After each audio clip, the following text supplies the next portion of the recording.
FLAT EARTH British, Martin speaking. Hi guys, good to see you. Just give us a sec so I can turn my YouTube page off when it comes on. There I am live. FLAT EARTH British, Martin speaking. FLAT EARTH extraordinaire, Welshman for my sins. Right, the idea behind my vlog today, guys, okay, is what I'm going to try and do is give you a crash course on cartography, so all of you can basically have a go at making maps. Now, I can obviously only tell you to my my ability of my knowledge, but what I've got here, I've got an absolute stack of basically all my Victorian books, and right up to present day. They start at my oldest, which is the 1850s, and I go right up to 2012. So I've got a fair collection of atlases, and I will show you how cartography has changed through the ages. The fact that the information that they get is not precise. I'll go through it all with you now anyway. What I'm going to do, guys, right, is I'm going to try and change my format. I'm going to try and up it a bit. I'm going to try and get my lighting right. I'm going to have backdrops, and I'm going to have a little fucking jingle at the beginning. I'm just basically, by scraping myself along on my ass, it feels like, for the last 2 years. So I think it's about time I up the ante a bit and get this thing going, because I've got support now, a little bit of support. Didn't have it before. Get out there into the community with so basically, instead of like yesterday, right, guys, and the day before, I interview people on a daily basis. I talked to a guy in a chemist 2 days ago. I said, the girl behind the counter said to me that basically, you paid your photos on Facebook again, Matt, when you were on strike with the school as a skinhead. I said, oh, I got that picture. Yeah. You know, I've shared it on Facebook. A lot of you have seen it. I said, yeah, I was organising strikes when I was 14. I said, things don't change much. I'm trying to organise a revolution at the moment. And this guy stood next to me, said, I'm in. You're in. I said, well, you don't fancy the impending Muslim takeover then, do you, matey? Not at all, mate. He said, do you believe it's coming? I think it's a very good chance, mate. So I'm a flat earther. What does that mean? That means that I believe the earth, the earth is flat and it's not a ball spinning in space. Really? Yeah, really. Look, when you get home, have a look on YouTube, FLAT EARTH British, and I'll link you up to all the information. All you got to do is a bit of research and you'll learn that it's flat and it's not a ball spinning in space. Really? Yeah. Now, he went away, a happy customer. I'm going to Google me. Now, that's a success rate as far as I'm concerned. Now, I haven't heard from him on my comments, but I didn't really get his name. No, I think I have, actually. There was a Welshman that was on my comments on my last post. It could have been him. Anyway, yesterday, two young ladies at the counter, they look at my hat. I said, yes, I'm a flat earther. What does that mean? Blah, blah, blah. We went outside the shop. I spent 10, 15 minutes. But what I don't want to do is bring up my phone and say, do you mind if I record this for my YouTube channel? It's shit. So basically, I'm going to, if I got the recording equipment and a bit of lighting and look like, the BBC or something, people are going to take me more seriously. And I'm quite good at explaining this stuff, guys. I really am. I've got the gift of the gab. I've got a way with words. And I'm probably one of the best salesmen I know. In my last job, a manager that had been the CEO in B&Q, his name was, believe it or not, Sutherland, a Scottish guy. Probably, well, they're Freemason for sure. Told me, of all the years he's been a CEO, he's never seen a salesman like me. For my powers of persuasion, people felt compelled to buy things off me, even though I was telling them, "Look, this is shit." Oh, that's all right. I don't know if any of you have watched Harry Enfield. It's a British sitcom where he plays this antique dealer, and you'll get this like really, really posh, well-to-do woman coming in and saying, "How much is that decorative toilet seat?" Well, it's a piece of shit, and I took it off of basically a shit-covered toilet. I put some glitter on it. £20,000. Really? Yeah, because I seen you coming. Oh, all right then. £20,000. Off she goes. So I know it's only a joke thing, but some people have the power of persuasion. I'm one of those people. So I'm going to exercise that. It'd be a real waste if I didn't. Okay, so that's the plan for me. And I'm going to do a little crash course on cartography for you. The art of map making, or the science of map making. I will cover it to the best of my ability. I will do it in sections. I will just start at how to basically triangulate and the theory behind map making, because it's not a precise science. Also, a lot of the flat earthers don't understand the intricacies and how incredibly difficult it is to make a map. Now, I'll start at the very beginning. Okay. Now, I'm using a 1850s editorial, and this book is from 1883. It's an editorial, but it teaches you cartography in a Victorian era that explains it really well. So I'm going to use this as something to show you. Now, Nathan Oakley, God love him, sent me in the post a tripod, a really cool one with a lector, so I could put my books up on there and all of that. But as for song sheets, Nathan, I tried to put it on there. It's just too big. So I'll just have a go now. I'm going to do it in sections. I'll have a little talk about cartography, okay? And then I'll move on to, basically, after I finish cartography, then I'm going to move on to consciousness, because it's something I've studied for the last 25, 30 years. I think I've got a pretty good take on what's going on. Not really. I've got a frigging clue. But I'm good at my my ideas, interpretations of what I think's going on. You know, I'm a believer in the higher me. And this is a reflection of my higher me, and it happens there first. So that's what I believe. Anyway, that's nothing to do with what I'm up to. Right. Now, this is actually spurred at the moment. I sort of grabbed all my books, thought, well, I'll do lessons, and I'm sort of winging it. So stick with it, guys. I won't come in chat a minute because it'll detract me and I won't be able to concentrate properly. So just bear with me. I'll come and visit you all now in chat. Right. Good to see you all anyway. I've been a lot of hangouts lately. It's been really cool, but I haven't been doing anything for myself because I didn't think I was any good anymore. But people have been saying to me, no, you are good. You're all right. You're really good. I respect your research, blah, blah, blah. But I had this notion that I was shit for some reason. I don't know. Other people think differently. So that's why I decided to do a course in photography. I know. All right, guys. Right. The story of geography, okay? How men came to know the world. Now, I'll just show you the pictures. They actually show a map of Monday here, guys. Oh, look behind me. Square and stationary Earth. I believe that's Mark Sargent's favourite map. I'm going to go into that shortly. Now, I obviously can't read the whole of this, but I will read some of it as best as my ability. Now, this is a really interesting 15th century map. Now, you may want to pause that and take it. That's the map of Monday. Well, you've all seen that. I've presented it God knows how many times. And the obviously the Blenheim Globe model, which is this, which is probably one of the most intriguing maps I've seen. Now, I haven't looked up. Last night, I was on a hangout with Patricia Steer and Bob, and it was Nathan's 100 episodes or 100 live events. And Martin, because I break everything, I break the world, fucked up his show. I basically was I was a manager and I went and pressed the red phone. But in my defense, I pressed the X loads and it wouldn't fucking go off. And I was only like trying to basically clear the path for some, because nobody else would drop out.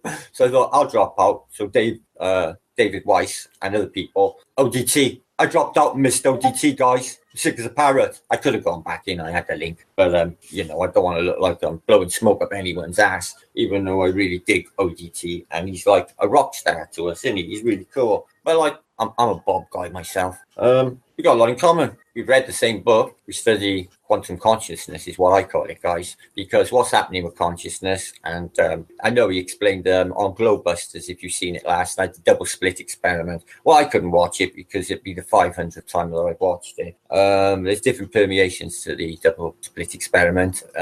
And the interference pattern as well. I'll go into that at a later stage. Now, I've been touching upon quantum mechanics for almost a year and a half now. And I said on probably my 10th post, I don't think the FE community is quite ready for quantum mechanics yet. And then Robert Bassano started bringing it up with Quantum Razor. And then Bob started talking about it, which pleases me no end, because this is a big interest of mine, because not the scientific aspect to it, guys. It's where spirituality meets scientism. Now, we all understand scientism for what it is, and they are trying to get the magic, the spirituality, the essence of what we are out of our lives. But we're waking up to all of that. Back to map making. Okay. So, oh yeah, I break the world. This morning, I woke up. I got out of my bed looking for my glasses, which I left on my table where my computer is by there last night. But I woke up this morning and they were on the floor, snapped and broke. I super glued them together by super glue. So I break the world. The world is not plain. It's not magic proof. You won't catch me saying planet. Not after all this time. I don't slip up anymore, guys. Other people do. Anyway, map making. Now, it's not as difficult as you might imagine to do triangulations. I will just show you some diagrams, and you can basically... I tell you what would be good, guys. If you could grab a pen and paper, all of you, and take some notes, because say you live near a coastline and you've got 2 headlands, you could practice for yourself. What is the practical application for making maps? Well, basically, we're all going on what Google Earth says, aren't we? And we're all going on the Mercators or the Gold Peters or whatever. But we can do this shit ourselves. We might be able to make something out of it if we work together, guys. Now, I would love to be able to get a map together, but it's going to be so hard. Have any of you seen Norway? Anyway.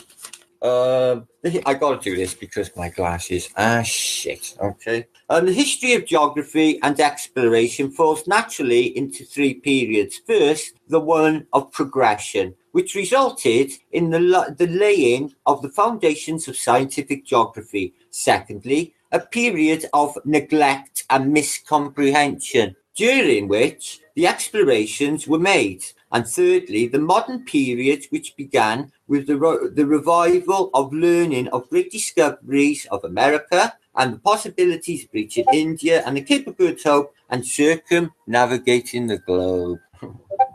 Right, but the circumference of the Earth from these days onwards, lands and the neighbourhood of the Mediterranean Sea, blah, blah, blah, blah, blah, blah, blah. Right, there's a bit in here that tells you about the flat Earth. Let me just find it. 2 seconds, guys. Okay, now, Ptolemy. The culmination of this period of progression was reached when Ptolemy, in 150 AD, made a first gazetteer. He recorded the position of some 8,000 places and added further information about the most important of them. Position was fixed by the longitude or angular distance from the equator, and by longitude or angular distance from the standard meridian, which wasn't at this time Greenwich Mean Time. Okay, the Greenwich wasn't built in the 1700s. So where was the meridian? I'll get to that now. 7 volumes discussing the geographical principles understood in separate volume. Also the map of the world. The Romans were great geographers, and Ptolemy's work was lost until the 15th century. So they're saying from 150 AD, Ptolemy's works were lost, and they find them in 1500. What a bloody coincidence, eh, guys? You have any idea how long a time period this is for them to be lost? Do they tell us where they were lost or where they were found? I think I'll look into that. Interesting, eh? Anyway, Ptolemy. We've been working on Ptolemaic maps, so we may as well go there. Anyway, the Romans were great geographers, and Ptolemy's first work was lost during the 15th century and refound in the 15th century. During the period of neglect, men thought that the Earth was flat. And, this is an argument which I've had with a couple of people, like John Bond saying this. Oh, no.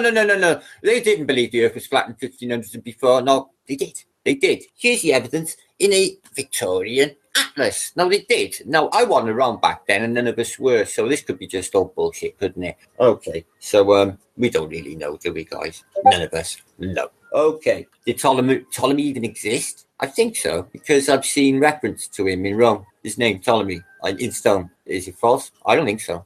Anyway, so they thought the Earth was flat, and their maps were usually fanciful. This is brainwashing. But the exploration of the world necessarily went on. The rise and power of Islam in 700 AD led to great travels of the Arab explorers and the Crusades. And the Arab explorers were very successful, as you know. These are the people who invented the zero. No, a Christian church didn't want zero. Zero meant nothingness. So they cut it out of the equation, but it was vital. So the Arabs invented zero in mathematics.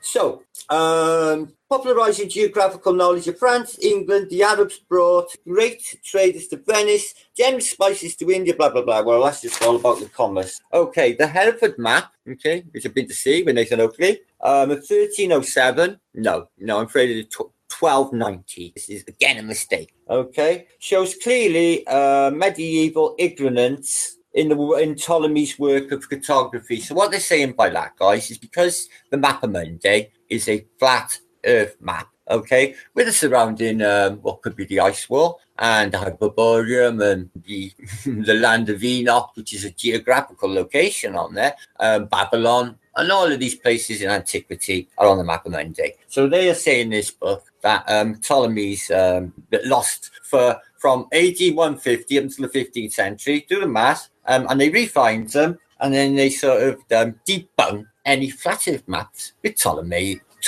maps. Look into that and think about it for a second, guys, what they did in the 1500s, okay? Okay, this is just about the evolution of map making. I want to find out where this Madeira was. The Marco Polo. I don't believe Marco Polo was a real person. If he did go to China, why didn't he report the Great Wall of China? He didn't document it. He missed it. Okay, whatever.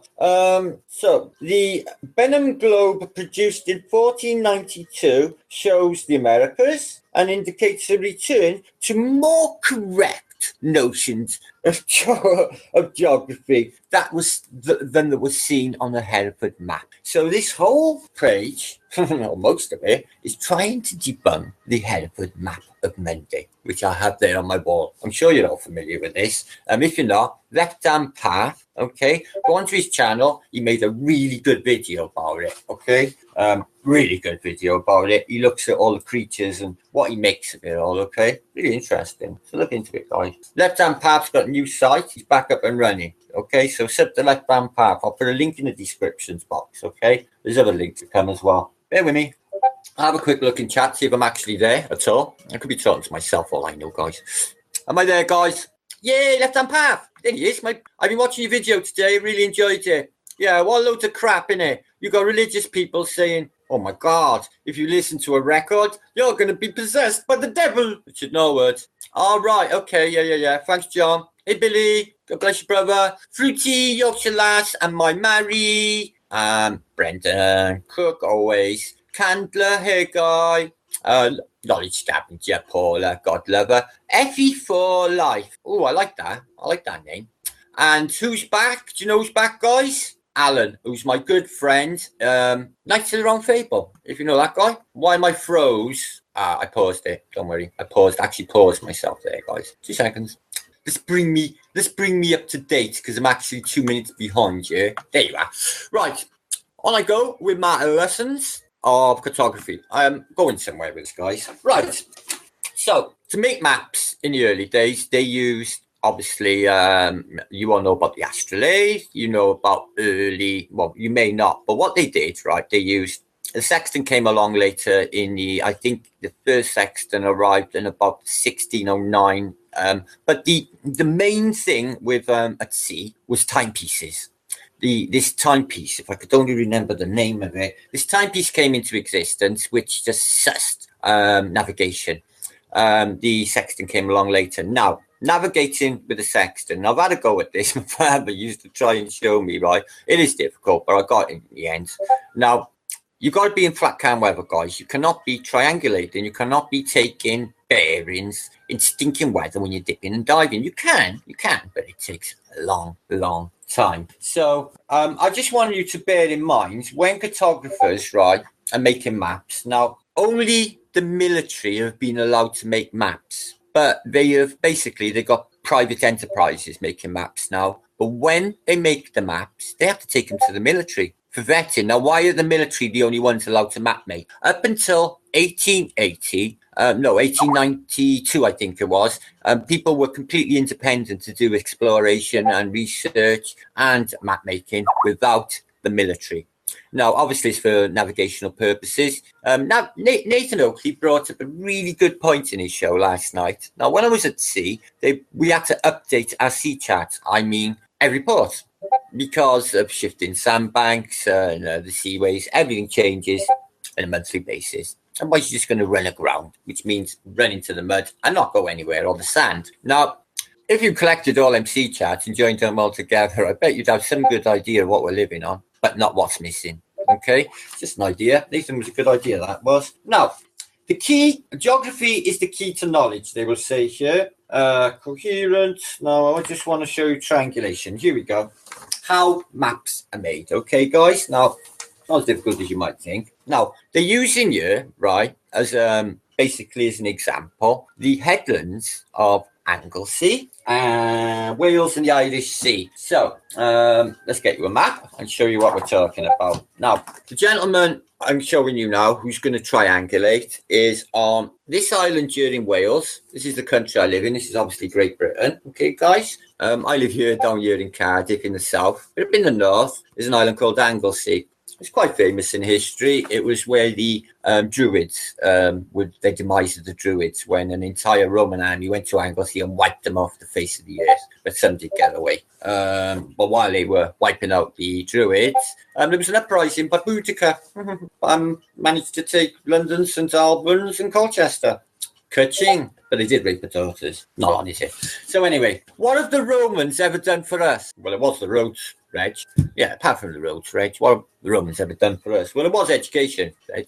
Yeah, apart from education. What have the Romans ever done for us? Well, there is a sewerage system. Anyway, I could go on with that for ages. I won't bother. Monty Python. Anyway, so map making. Maps. I'll read this out, right, guys. I hope you can hear me all right. Maps at the same time usually fit extraordinary and fascinating.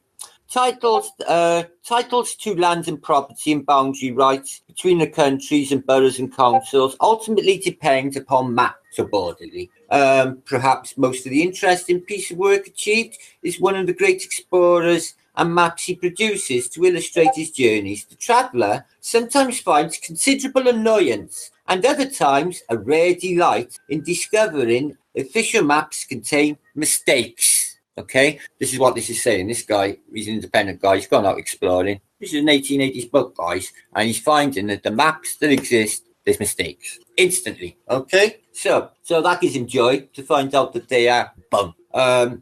We then discovered that the official maps are a mistake. We have here considered how many maps there are made and how many mistakes have been made. An example briefly are the principles involved in the observable to examine briefly the principles involved in the field work which precedes all accurate map making. Okay. The shape of the triangle depends entirely upon the sizes of two of the angles. Triangles are the same shape, have their sides in the same proportion. Well, we know that, don't we, guys? Okay. For example, if the size is adjacent to the two sides specified, angles in one triangle in the foot of length are corresponding sides in the second triangle of the same shape is 2 foot long and remaining the size of the smaller triangle are each half of the corresponding sides of the larger triangle. Now, that makes sense to me. If it doesn't to you, I don't want to say it again.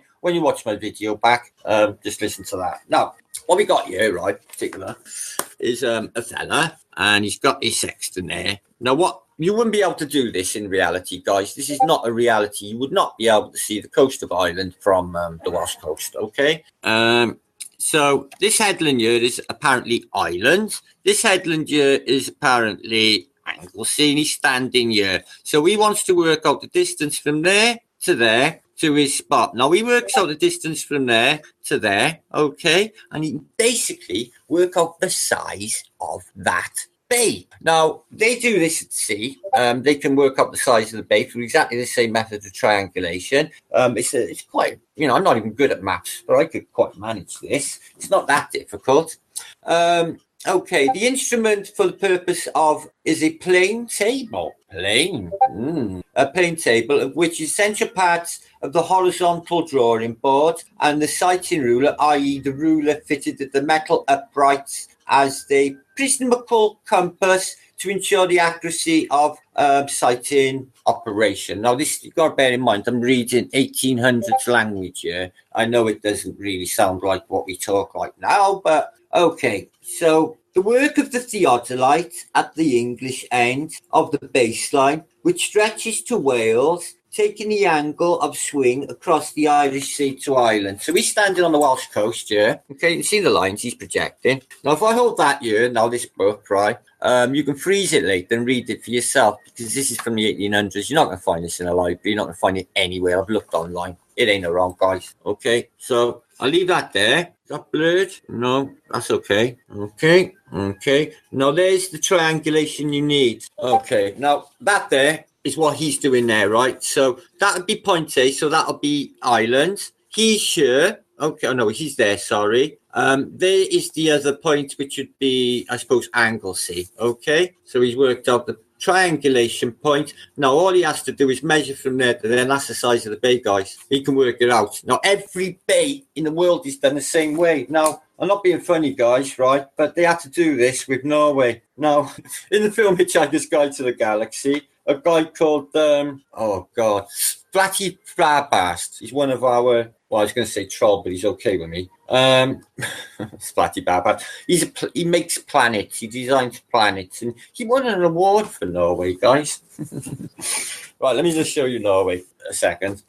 Now, imagine triangulating that. Makes you think, doesn't it? How long did they take, guys? How long did they take? Now, bear in mind what I just told you about the origins of map making, that basically it's been taken over by the military, and when the independent map makers going out, they found mistakes on all the maps presented. Now, this has been covered up. The only reason I know is because I got this book. So they go into a new era of map making, the modern day of map making, with the maps they show us today. You know, the old Mercator. Oh, well, they're mostly located in schools, isn't it? So it's a con. The map making is a con. Now, they're all mistakes, every map that's presented to us. Now, I have some maps which are near the mark. Now, I'm going to just elaborate upon map making a minute. Now, if that was a little bit above your, I didn't explain it right, and I didn't read it, because it's Victorian terminology. Just pause this and try and read it for yourself. Now, why would you want a map make? Well, maybe if you live on a coast, you want to try and see if it matches the maps. Just saying, guys. You know, they present Britain to us the way they see it. Now, I see it on other projections, and when you see the north part of England, when it goes up to Scotland, it seems really, really thin. But then you see another map, and it seems wider. Which one's real? Now, is Britain actually the way they show us? There's no way of knowing, guys. You can't get up there to have a look. There's no satellites, guys, as you know. Okay? Now, I've actually got a satellite apparent view of the Arctic Circle, okay, which is boiling hot. It's got heat sources. It's red thermal imagery. So what's hot in the Arctic Ocean, the North Pole, guys? What's hot up there? Are there thermal vents? Well, probably. They do say there's some volcanic activity around the edges, but not in the Arctic Ocean. I believe there's land. So, how maps are made? God, guys, I can't read all of this. I don't think my head will get around it. But this is in different parts. I'm going to do this in parts, guys. As you can see, there's the...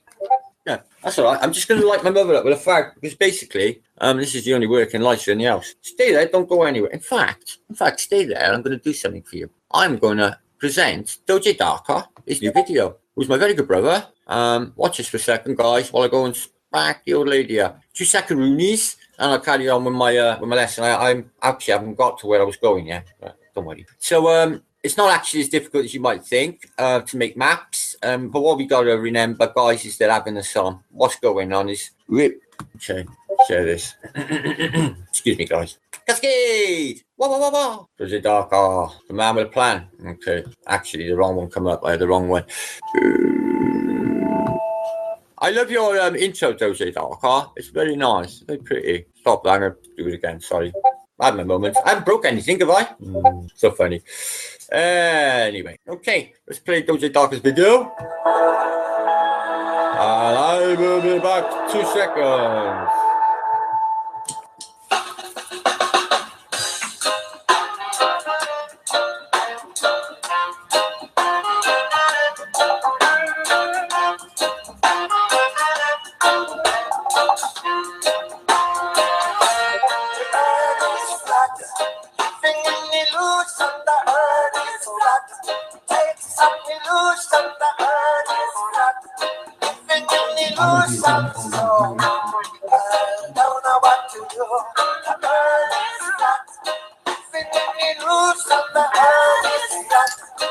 It's an illusion. The earth is flat.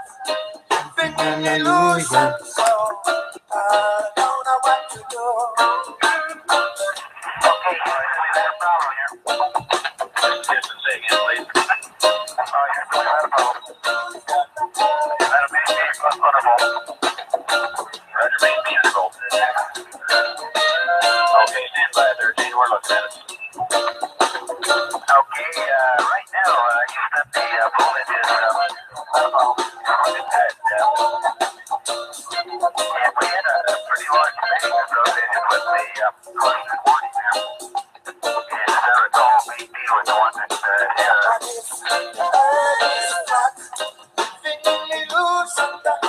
is flat. Take no solution, the earth is flat. Feel no solution, so I don't know what to do. The earth is flat. Bring me the illusion, the earth is flat. Take no solution, the earth is flat. Bring me the illusion, so I don't know what to do.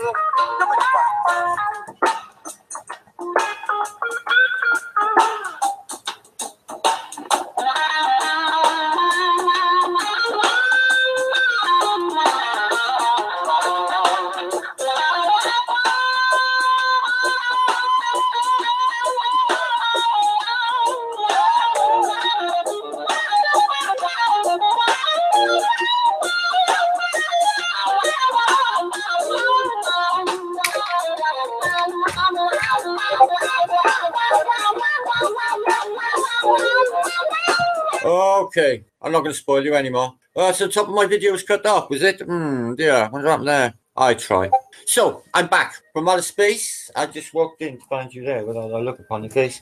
Right there, map. Now, it was put to me. Now, I've showed this about a dozen times. I tried to show it the other day when I was on a hangout, but I actually lost it. But the shifting longitude lines. Now, Antarctica's always an intriguing thing, isn't it, guys? This is an interesting book. Yeah. Yeah, no. Antarctica, anyway. There's some nice azimuth in here. 2 secs, guys. I want to show you something. Okay, so it's not that one. So it's good to see you all, guys. Thanks for visiting me. All 70 people. That's nice. I love you all. So that's what they show us, guys, which has no resemblance to reality whatsoever. What, is Iceland bigger than South America, is it, these days? Yeah, no. This is a 1932 Hansworth.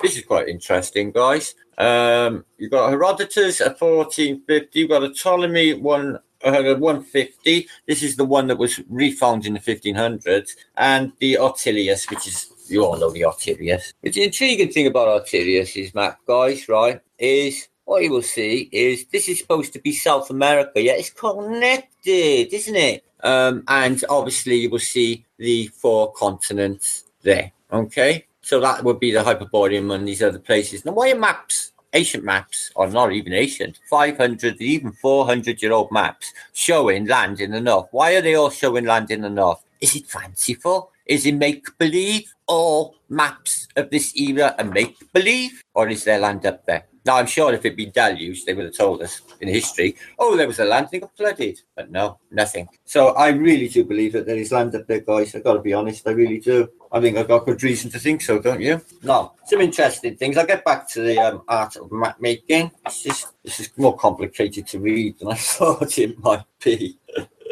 Right, 2 secs, guys. I got so many maps, I just want to show you the right one. The earth is flat. Oh, yeah. Hi, Bo. Boyaka, boyaka. So, did the volume just come out on that music? Because on my secondary channel, I ain't got no problem with playback. Did you hear the music to that then? Just say, because I don't know. Did you? Yeah, Mary? See? Yeah, thanks, bro. At least I know. Don't worry, I'm playing yours now in a minute, left-hand path.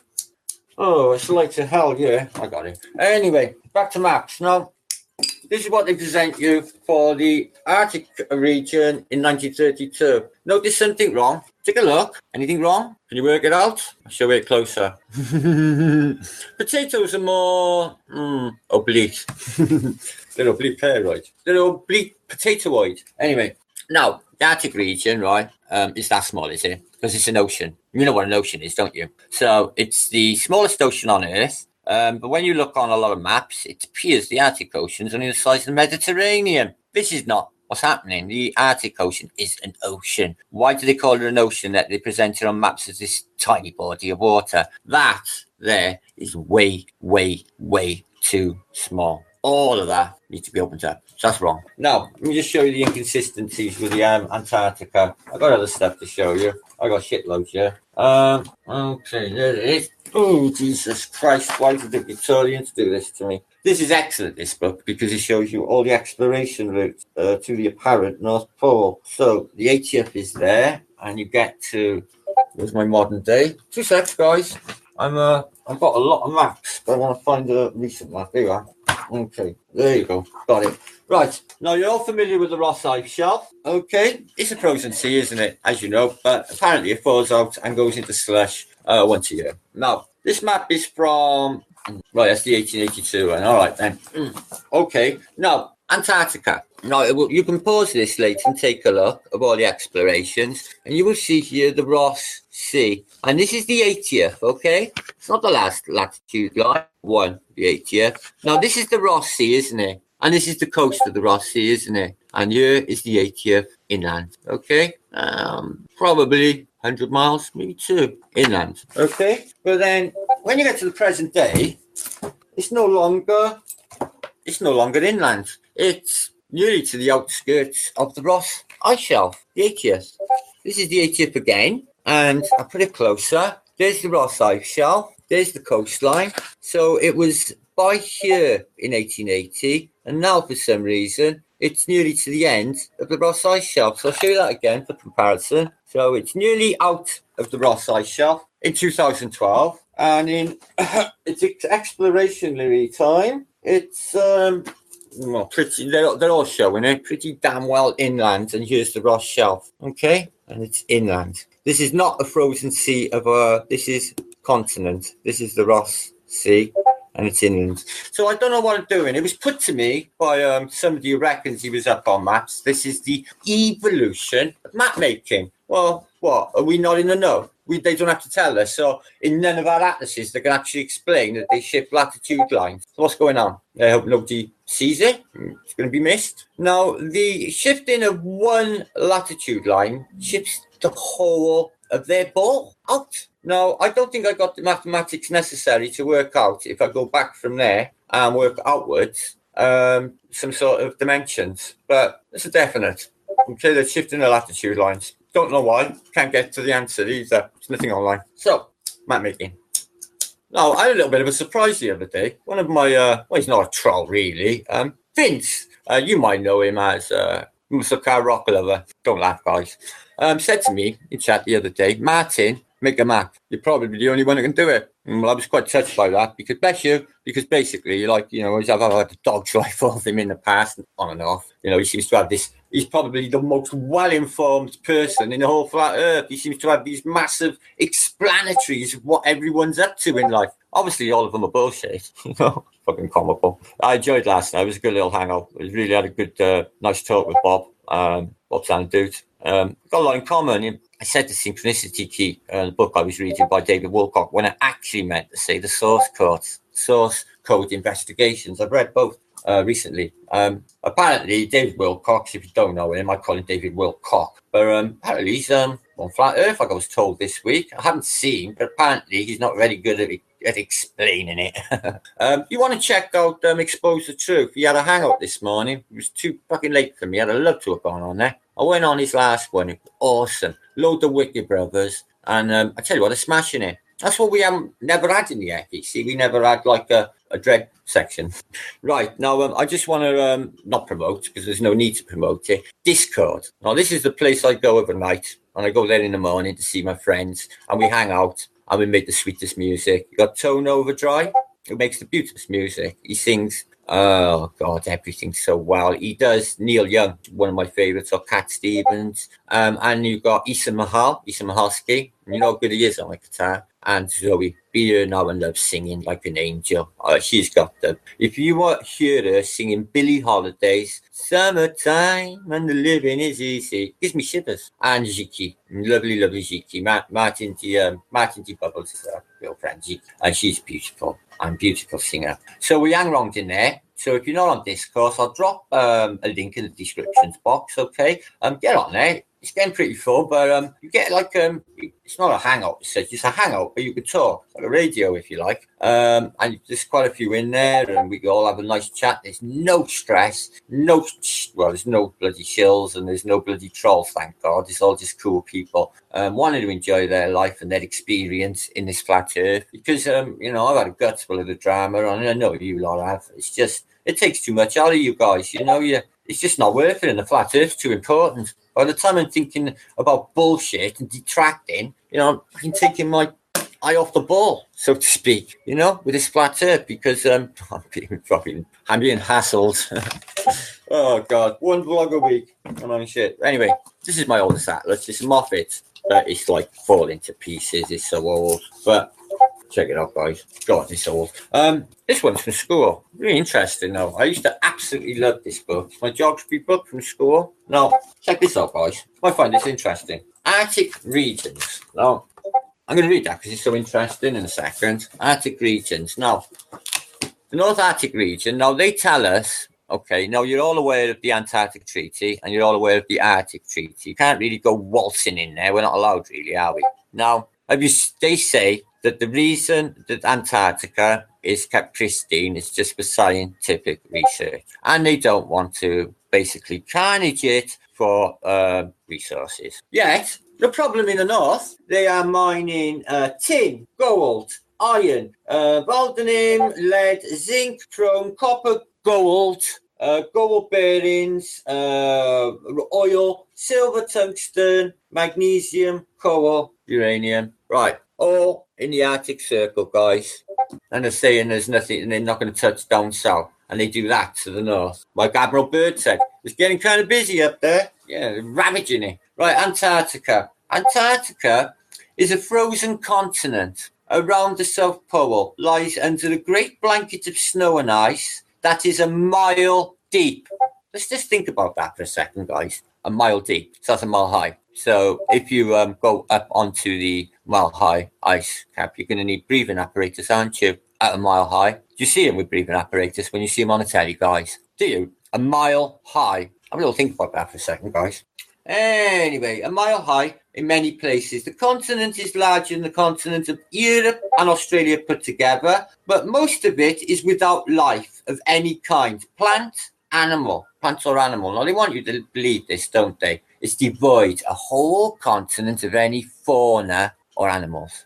Yet, when you see a Pierre Reese map of the 1500s, it shows you Antarctica free from ice, and it shows you many, many creatures. So, is it possible, or is it conceivable? There are large areas, well, I think probably in New Schwabenland, or New Swabia, the German sector it was, where there are volcanic vents and valleys which have warm water, which has caused vegetation. So, could it be possible there are large areas of basically like an oasis, like a beautiful paradise, if you like, with warm waters in Antarctica? Yes, I think that's easily possible. We've all seen footage of large expanses of Antarctica free from ice. We see it on Operation High Jump video, don't we? As far as the eye can see. I don't know, they say something like 100 square miles of ice-free Antarctica. So, they say that it's without life forever. Its surface is irregular, with wild hills, enormous glaciers, rivers and ice, seemingly limitless snow plains. Okay. Buffeted by swirling winds and blizzards. I don't want you going down there, but I've got a collection of photos of Antarctica. Doesn't really show this shit. The surrounding seas and sections to Antarctica and the Pacific and the Indian Oceans are dangerous to ship in. The Roaring Forties. They're not actually impassable. In winter, they are frozen over by pack ice. And in the summer, they're heaving massive icebergs and floes. Many kinds of animals live along the coast, waters, and the shores, including various species of fish, whales, seals, penguins, and other birds. Also, a few plants and some insects. Insects on Antarctica, guys, and spiders also manage to exist on coastal areas. Spiders in Antarctica. Who knew? It's believed to be It is believed, it says here, it is believed to be a continent. Really? They're not even admitting it's a continent in a geography book. Oh, it's believed to be a continent that is rich in many resources. Okay, I get it. Though much of it is yet to be explored. Much of it is left to be explored. Antarctica, guys, because it's no continent. Okay, it's the ice wall that's around it. I'll get to that. Several countries, including Australia, Argentina, and Norway, claim territory in Antarctica. Well, it's funny because we're under the impression that there's no claims to Antarctica. No, America has never stated claim. It's really interesting, that. And many have research stations there, as in the Arctic. There are at least 1 day a year in which the sun does not shine. No, we better check on some car with that, should we? Maybe. Anyway, the land of the continent is about 5 million square miles, or 13 million square kilometers. Bloody hell. Antarctica is roughly onion-shaped. It has 2 huge bays, the Weddell Sea and the Ross Sea. They are choked on the southern sides, but precise extent is not very clear. They don't seem to know a lot, do they, guys? Anyway, anything else? Yes, West Antarctica is below sea level. Do you know that? See if there's anything. There's a talk about mountain ranges, the Visan Massif. Anything else of interest? The mountains and the valleys are hidden under ice and snow several miles thick. The South Pole is part of the continent, about 300 miles from the Great Trans-Antarctica mountain range. Okay, now that mountain range that apparently goes through Antarctica is an extension to the Rockies. I don't believe it. So they say the Rockies comes down from South America, goes down the peninsula, and literally cuts across. Well, it's not even there. Where are the mountains on there? What's there? A massive mountain range. All of that, apparently, is unexplored. Nobody's tried. What they say when you walk across it is double transverse, and no one ever has. A guy tried a year ago. The Royal sent him, and he died 30 miles from the end, apparently. So I bet it was 33. Never got there, guys. So let's have a look at another old map before I talk about other stuff. Plenty to talk about, guys. I've been saving it up. I haven't done a vlog in I don't even know how long. This is number 13, by the way. So this is interesting. They give you maps of like old American cities and British cities. Sorry, guys. I'm sort of being bullied. I only have half hour a week. Anyway, let's have a look at you guys in chat. So let's have a look. Where are you two guys? Let me have a look. Dread, what's happening? Are you Patricia? Are you Nathan? They're two land masses. I believe there are. Well, their version of anyway. What else have we got in here? Any questions? Just bang them in chat. Hey, Captain Underpants. Hey, big girl. One love. Have I got a mini-me there? And team. Hiya, Christine, love. Hiya, Sky. OJ? No, my notifications are switched off. Ronnie, my man, where you been? Good to see you, my brother. I have shown a true map oblique mercantile. Hello, brother. Oh, that'd be cool. Give us a sec. I'm going to play a video. I've got a real problem. I've only been on like for 20 minutes. I'm being actually bullied. Yeah, I'll be a couple more as well. No, man. My vlog's 5 minutes. Right, I'm going to have a word a minute. 2 seconds, guys.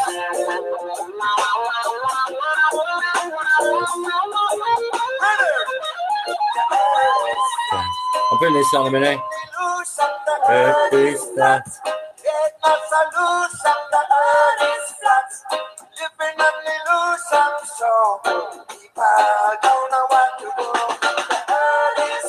Check this out a minute, guys. I'm going to go start my old lady off.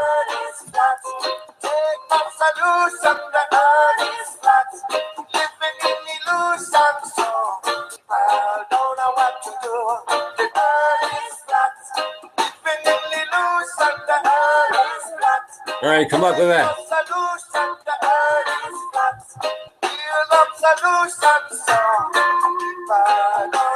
For some reason, it never come up. Here's a second, guys, because it never come up. The thing is, right, I'm trying my best here to make a good vlog, and I got my old lady shout with an extra, how long? How long? It's fucking awful. But what am I going to do, guys? Bullies. Mini. They will do it.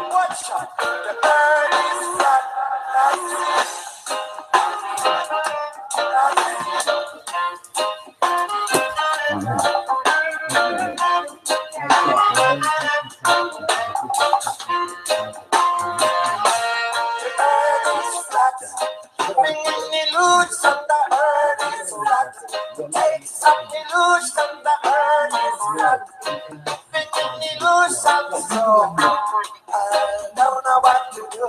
The earth is flat. Living in illusion, Horror. the earth is flat. Taking illusion, the earth is flat. Living in illusion. People. I don't know what to They do. Okay, we had a problem here. Get out there and tell the world. Here's what we had a problem. Had a big unable. Roger, main musical. Okay, stand by there. We're looking at it. Okay, right now, you said the voltage is looking good. And we had a pretty large phase associated with the constant warning there. And as I recall, BP was the one that had a The earth is flat. Living in illusion, the earth is flat. Taking no solution, the earth is flat. Being no solution, so I don't know what to do. The earth is flat. Living in illusion, the earth is flat. Take no solution, the earth is flat. Living in illusion, so I don't know what to do.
People don't know what to do.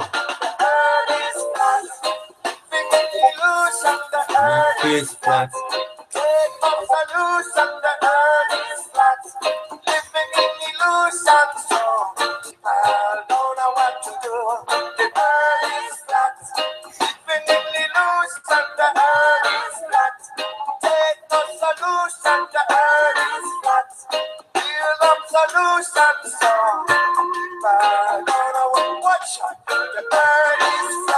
Oh, thank you for that, Dodgy Darker. That is a legendary track, my friend. Thank you for that, for posting that. Okay, thank you.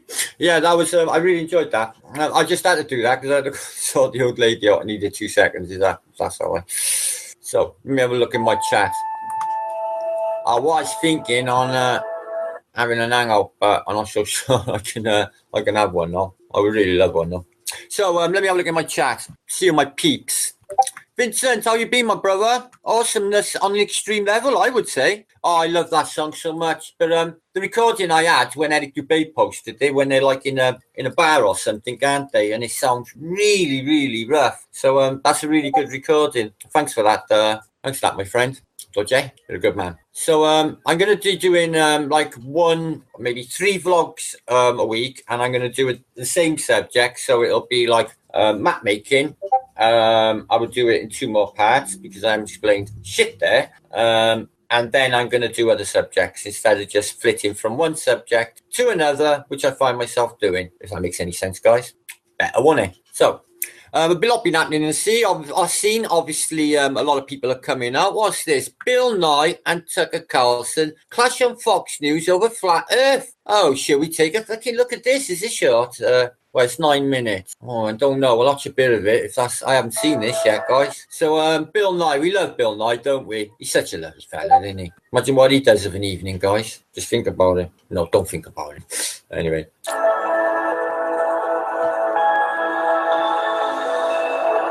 Dodgy Darker? Oh, a Buddha brother, like myself. I've been practicing my Buddhism. I do it. I was asked today actually by a friend of mine. I walked back home with him. He said, "Oh, you want to start doing some exercise and stuff?" Exercise. I like walk and clean and do stuff for like 7 hours a day, and then I do like an hour of yoga, try and keep my body trimmed. So I always do it. I can't leave it out because basically I don't want myself turning into shit. You got to keep it going, guys. Remember, I'm half a century this year. That means half 100. Not that means anything. It's the new 30, I reckon, guys. So I'm gonna have a look at see what Bill Nye's been moaning and bitching about on us, is it? Congress in 24 hours. You may hear construction noise behind us. I'm a great fan of Bill. There is construction going on. There always is in Washington, the richest city in America. We want to thank you for that, for sending your tax dollars here. It's still a pretty nice place. Well, Bill Nye the Science Guy is now aspiring to a new title, Bill Nye the Psychoanalyst Guy. During a Facebook Live event with Senator Bernie Sanders. Oh, I like that guy. Tells them off. Personality said, skeptics of global warming suffer from the psychological delusion of cognitive dissonance. Yeah, sorry. Bump up from last year when he was open to the idea of imprisoning skeptics of global warming as war criminals. Is that the choice? Bellevue or Nuremberg? Bill Nye joins us now. Bill, it's great to see you. That doesn't sound like science to me, Bill Nye the Science Guy. That sounds like something very different. So cognitive dissonance is not a delusion. It's a feature. It's human nature. So we in the science community are looking for an explanation why climate change deniers or extreme skeptics do not accept the overwhelming scientific. I'm going to forward it on a bit, see because I've seen this. Climate change or is and now years. Now, you know, I offered... Wait, but hold on. But to what extent is human activity responsible for... member of Congress from Colorado used to be underwater, and you go to... Bollocks. Happen if this continues. And I'm asking you a simple question. Hold on. I'm asking you a simple question about the rate of climate. Is that your question? Without human activity, what would the process look? Here's the point that I hope our viewers can understand. I'm not in any way denying that the climate. So does he actually talk about flat Earth at all? Because I gotta be honest, I'm not a big fan of listening to him go on about climate fucking change. Because the thing is, I am because after I watched that video, I watched that video 2 days ago, 3 days ago, 4 days ago. And I made a post denying climate change because of that monster. And I got a copyright, and I'm sure it's because I denied climate change. CC 33. No, I don't believe climate change. I believe that these things happen naturally, and they just obviously with the carbon tax and the $1 trillion a year that they're earning, of course they're going to say that. But him saying that it's actually a criminal, he thinks that we should go to jail for saying that that man isn't causing this weather change. Well, it might be, but it might be basically geoengineering, HAP and all these other resonation equipment that they got going on that can alter the weather, and they seed and they chem, and they can do all sorts, guys. They really, really can, especially with the weather. We know this anyway. So let's have a look in chat and see how you're all going. Matt and Ika, Flat Earth British, come to see you all. And let's have a look. Yeah, I'm not a big fan of that Bill Nye, considering he started out in some bloody, I don't know, I heard it was like a sketch show or something for kids. And really, really crap. I just don't like the guy. There's something about him, his face, the whole thing. He's just fucking insipid. Martin search Flat Earth Rock and Roll Song, Synthetic Astronomers. It's brilliant. Thanks there, Mark. I'll write that down. I got a few things to look up. Martin, your thoughts on the sun being a disco ball, creating Ooh, I don't know. That's a good one, Rich, and I've never thought of it before. I see, personally, I don't see it as a ball. I see it as a disc. It looks like a disc. When it's sort of just, there's a haze, and you can see the sun through the haze, it definitely looks like a disc. Now, what is the sun? Ball of plasma? Well, that's one way of explaining it, but it could be the apparent sun. It could be actually not where we're seeing it. It could be somewhere else, as Dr. Zach explains. So I do believe that it's on an electromagnetic thing that we can't see. So it balances in there and it carries it around its basically its elliptical path on its yin yang around our plane. And I believe that it causes a pushing pressure, which causes the tides to ebb and flow. Because obviously it's not the moon, because I don't believe in gravity. Now, if there was gravity, guys, the moon, right, its mass, right, it would pull into the Earth's event horizon if their physics was true and smash into the Earth. They say that when they were on the moon, now me and Nathan Oakley seen a bit of moon rock. it looked like petrified wood. Now, they say they left a box this big, a reflector, on the moon's surface. Now, I actually seen where Professor Brian Cox goes into an observatory and some lady says, oh, we're going to shoot a laser 250,000 miles at this mirror, bounce it back, and we can tell how far the moon is away. Now, it comes up as an old, like, sort of Cold War digital reading on a really, really old sort of bit of machinery as X amount of miles away. Look, it works, she goes. The moon's actually moving away at X amount a year. Oh, now, to me, that's just anyone. All you got to do is just pull up bullshit figures on the screen, and that's the end of it. They're not shooting lasers 250,000 miles, I'm afraid, guys. So they never put nothing on the moon because they can't get there. I don't even think the moon is a surface you can actually land on, guys. I watch a site every night called P&K Space L Magging, where he just mags up on the moon. Now, the moon, granted, the moon does look like a ball, doesn't it? But we never see the dark side, and we never will. Now, this is a miracle, guys. 400 times the distance, and it causes this miracle fucking happening. Now, this is an impossibility. Physicists, astronomers will admit this should not be happening. It's an impossibility. All the other moons and the planets in the solar system, they all turn and retrograde. Now, our moon, it does retrograde, okay? So as it travels around the elliptical, the face will turn this way and that, okay? So you can look at Tycho Crater, the largest one, and it will give you sort of a reference point for where the moon's, it moves on its path. Now, you'll see it change. It'll go to an 8 o'clock, and it'll come back round to a 4 o'clock, where when it's going round on its path, its yin-yang path around the plane, that's what's happening, okay? Now, could the back of the moon be completely flat? You don't know. Now, to me, I think that the sun and the moon are a dual system. I liked what Brian Mullen said about it being like a cathode, like a capacitor, and the ether being the basically the conduit that causes it to happen. And I really like that. I think it's a beautiful thing. It might be true, but none of us are going to be able to find this out, are we? We're not really going to be able to find out what the sun's made of. I know in Babylonia, there's that story. That guy apparently tried to fly to the sun and his feathers burnt off and he fell back down. What was his bloody name? Oh, God. My son always reminds me of this. Anybody? The guy tried to fly to the moon. I got a picture of him somewhere. Ooh, I got shouts here. There's new people coming along, guys, right? I want you to sub to them if you can. They're really, really awesome. Obviously left-hand path because he's back up and running. And he's had his sight fucked about with. Basically, he's been dead. So we need to support him and get him back up to where he was. So I'll put a link for him in the descriptions box. Okay, left-hand path.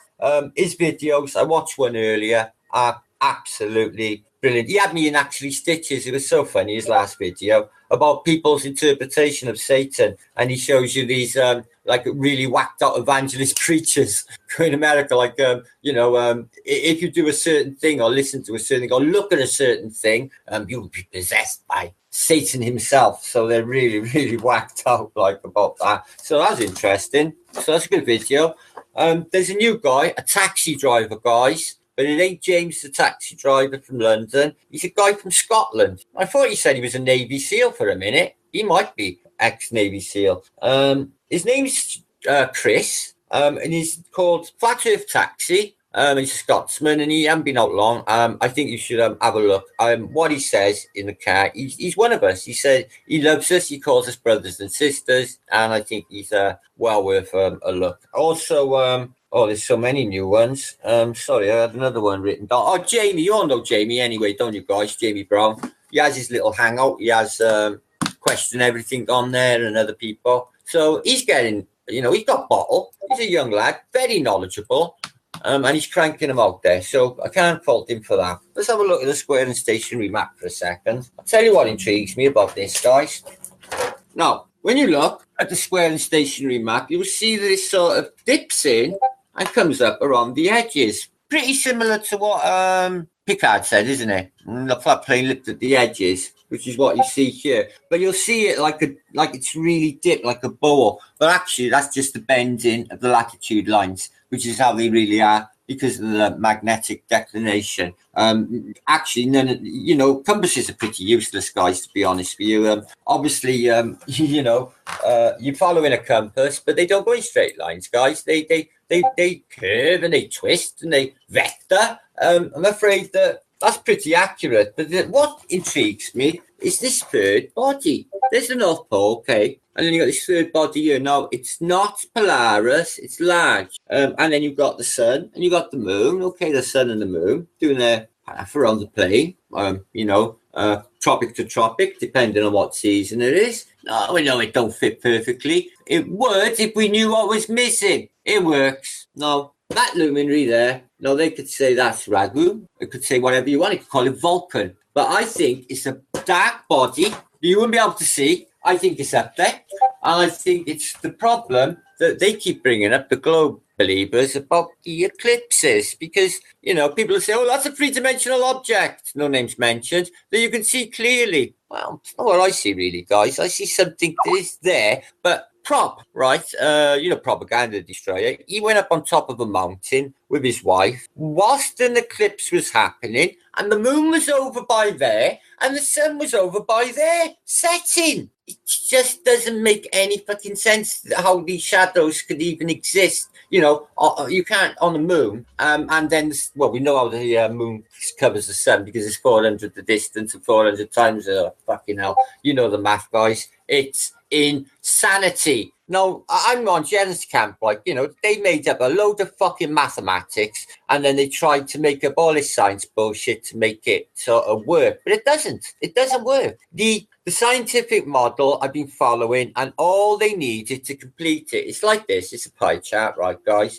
And you've got the quarks, and you've got all the different from the quantum zoo, or what they call the particle zoo, which they extend every day. And in the middle was the Higgs boson, which is apparently the bonding agent, the electrical charge that keeps all atoms together so we don't all fly apart. And basically deactivate or just our atoms fly apart, which, if you read Holographic Universe by Michael Talbot, he talks about a woman that actually happened to.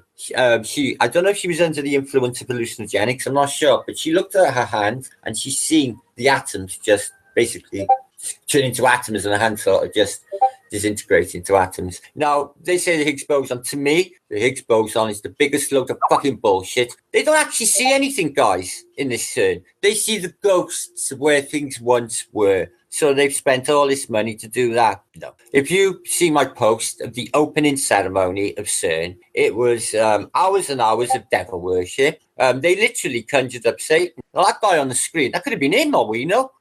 They have a devil raping a woman. She gives birth to a golem who's the Antichrist. What? For the opening of CERN, a new fucking tunnel, the tunnel that was put on some fable about Devil's Bridge, which you got exactly the same in Wales.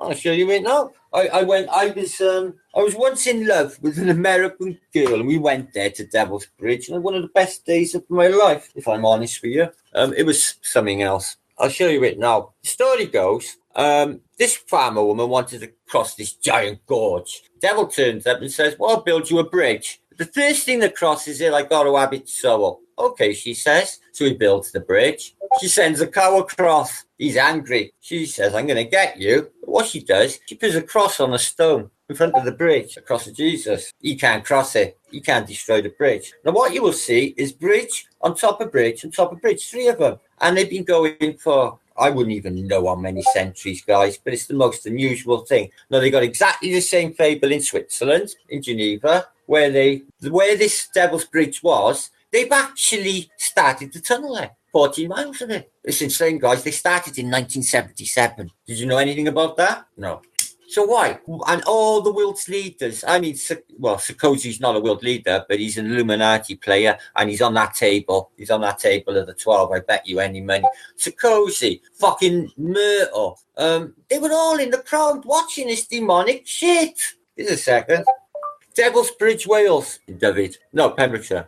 2 seconds. You got to see this, guys. Blow you away. According to Wikipedia, Devil's Bridge is a village in Ceredigion, Wales. Ceredigion. There you are. Now, look at this, guys. I've been here. It's absolutely stunning. it is. Now you will see 3 bridges, one on top of the other. Let me put my actual hangout page on so I see if I'm actually showing anything. There, right. That's in Wales. So the first one was apparently built by the devil, and the next one's over God knows how many eons of time. So I went there. It was absolutely stunning, and the atmosphere was really weird.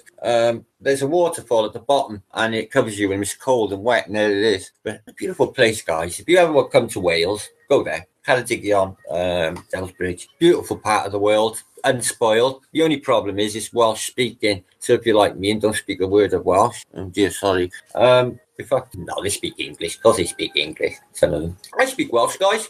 Cymru on Bath, and I got a good one. Ble my cupboard ar y wal, which means, where's the cupboard? The cupboard is on the wall. Or, ble my ffenestr ar y wal, which means, where is the window? The window is in the wall. Now, these are things that are going to really help you out in life, guys. Okay? Just remember that. I really don't know why you people put up with me. I really don't. So what I'm going to do is I'm going to smoke a pipe of peace and wish peace and love to all my brothers and sisters, obviously. The sisters and then the brothers. Sisters first. I'm going to visit you in chat because I love my vlogs and I love my peeps.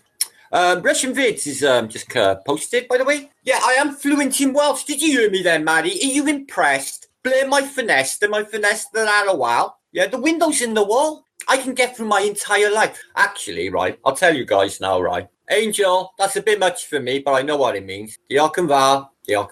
Anyway, I can do that and bother that. Now, there are 3 words you need to survive if you're a sheeple in my city of Cardiff, right? And these are 3 words. Yeah, innit, whatever. So that's it. Yeah, what is it? Yeah, whatever, innit. So you can get through your entire life in Cardiff like that. What's your name? Yeah, innit, whatever. So that's it. Obviously, I'm not a sheeple, so I don't talk. I got more than 3-word vocabulary. I'm amusing myself. Arnold Lane. What's occurring? I don't know. I'm just going to have a little pipe piece and think about things a minute, Nathan. And then I'm going to do some other shit. Don't know what I made it up, yeah? I'm spontaneous. Nods and agreements. Bo Waka, you tell me the best stories I've ever heard in my life. Bo, am I allowed to tell your story? Can I? Permission? Tell him. Say, go on. Can I tell your story? It blew me away. I was thinking about it for ages. Yeah. Hang on a minute. I want to show you something about... yeah, Doje. Yeah. I seen it. Okay. Ian Tinsley, I'm a brother. Yeah, that crack is just so Moorish. That's Bush. The one about when you were in school in Scotland, Boyaka. The one that blew my brain. Because I never believed in that shit before you said it, and I trust you, so I believe it's true. I think. I won't give, like, names. I'll just give details of what happened. Because it's so fucking good. Justin Woods, I'm a brother. Satin dude. Boyaka. Well, to be honest, I can make better, Captain. Yeah, the royal ones. Yeah, it's a nice bit of bush. There you are. That's enough. Right. There's me. Sorted for the next 2 minutes. Well, if other people are bonging, I'm just thinking, ones. Check this out, guys, right? My old geography book, man. You're going to love this. This is just... See that pipeline there? Look at this, right? I had this when I was... In 1978, so I was 11-year-old. And I knew every country, look. I put all the countries to all the flags. It was a clever little get, wasn't I? I was good on flags because my father's ship, and he had a cupboard full of, like, what they do on the ships anyway, full of flags. So when I got to see myself, which is fuck all to do with my father, by the way, who was a ship's captain, I got away on my own. Didn't need no help. My first voyage on my birthday, 18, I went away to a place called King's Lynn in Norfolk, and we sailed.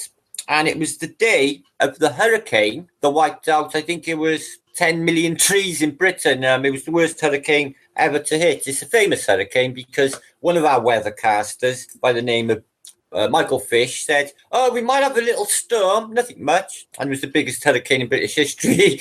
Anyway, I was at sea. And I caught the tail end of that. And I spent 3 days in bed. The captain kept coming in and saying, Martin, you need to get up and go to work. You don't come to sea to lay in your bunk. I said, Captain, I'm dying. I'm going to die. But I think what it was, guys, is because I was like 18 and I just got away from the city and in copious amounts of drugs. I think I was probably cold turkey and seasick all at the same time. I think I was, actually. Now, I've been doing a lot of debates lately, guys, right, in different hangouts, and I'm not too bad at debating. I'm not as good as Andy, so you won't get him, but I'm good. I mean, I'm covering any subject, okay?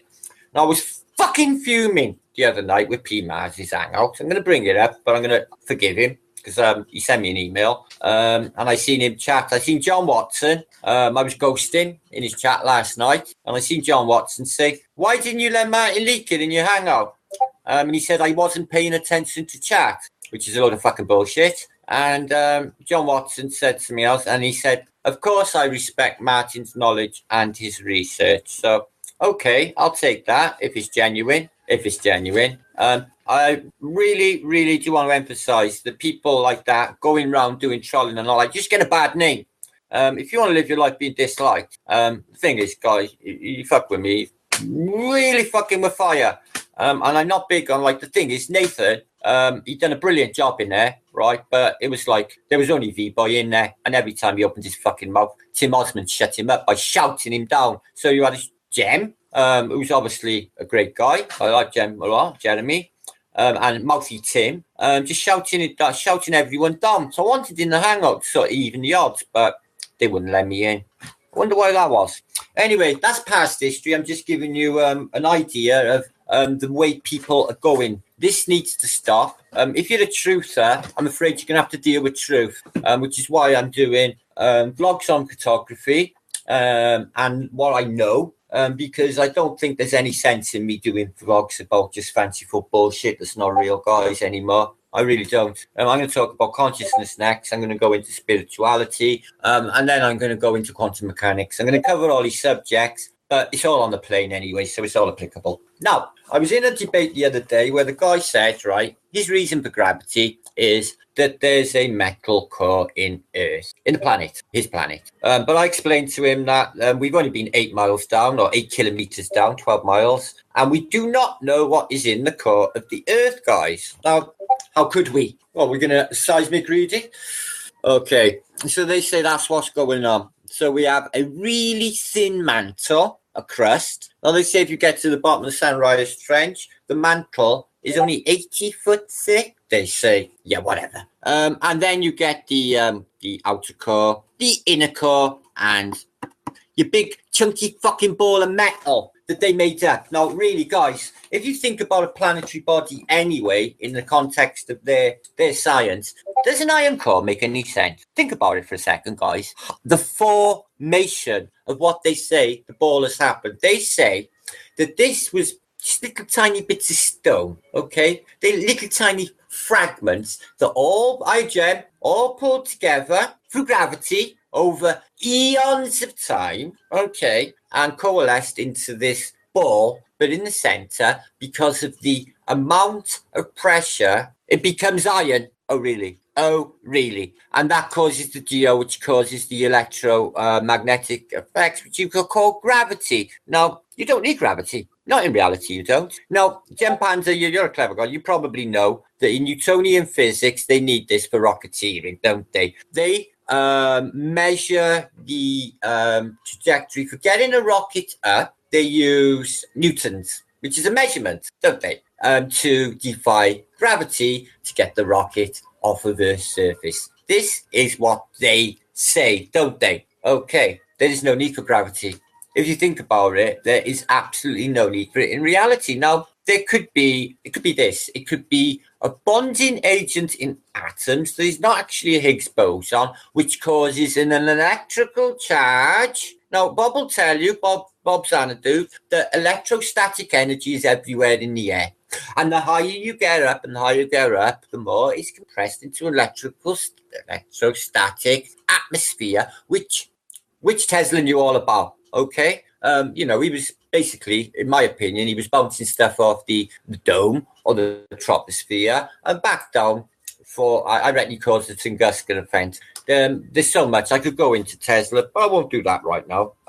Teutonic movement. Now, they say that all our planets started one big landmass called Pangea, don't they? Right? In where is today's Pacific Ocean? Okay? The rest of the ball was water. Now let's have a little think about that for a second, shall we, guys? So there was one giant landmass and the rest was water world. So where did the water come from, guys? Well, I'll tell you what they say. They say endless eons of meteors with water crashing into the earth, making squillions of tons of water. You know, my theory is filling it up with hose pipes like in Hitchhiker's Guide to the Galaxy is more fucking believable than meteors hitting the earth and giving us the water. The water is a complete mystery. They don't know where it came from. It's too much of it, and the whole plane is full of it. Land masses and everything else is water. Okay, as you know, 72% of the Earth's surface is water, or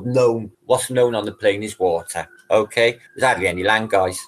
But we've only got so we've got 28% land, okay, and we are forbidden in a third of the Earth's surface. I mean, 25% of the Earth's surface is forbidden to human beings, us. Not them. I'm talking about beyond the 60th parallel south. Okay, you can't fucking go there. And which longitude north? So 25%. So if you work out the math on this, guys, right? You work out the maths, right? We are stuck on tiny little land masses in a world full of water. Okay, which are hardly allowed to go around. Okay, this is fucking nuts when you think about it, guys. Not only a prison, as some people put it, but it's fucking minuscule, guys. Look, they say that's happening. Now, I know global believers. I'd like to really actually argue this where you think the water's come from and why you think it's curving on a bottle. Now, what we're going to say is a bubble. Is that what we're going to say? No.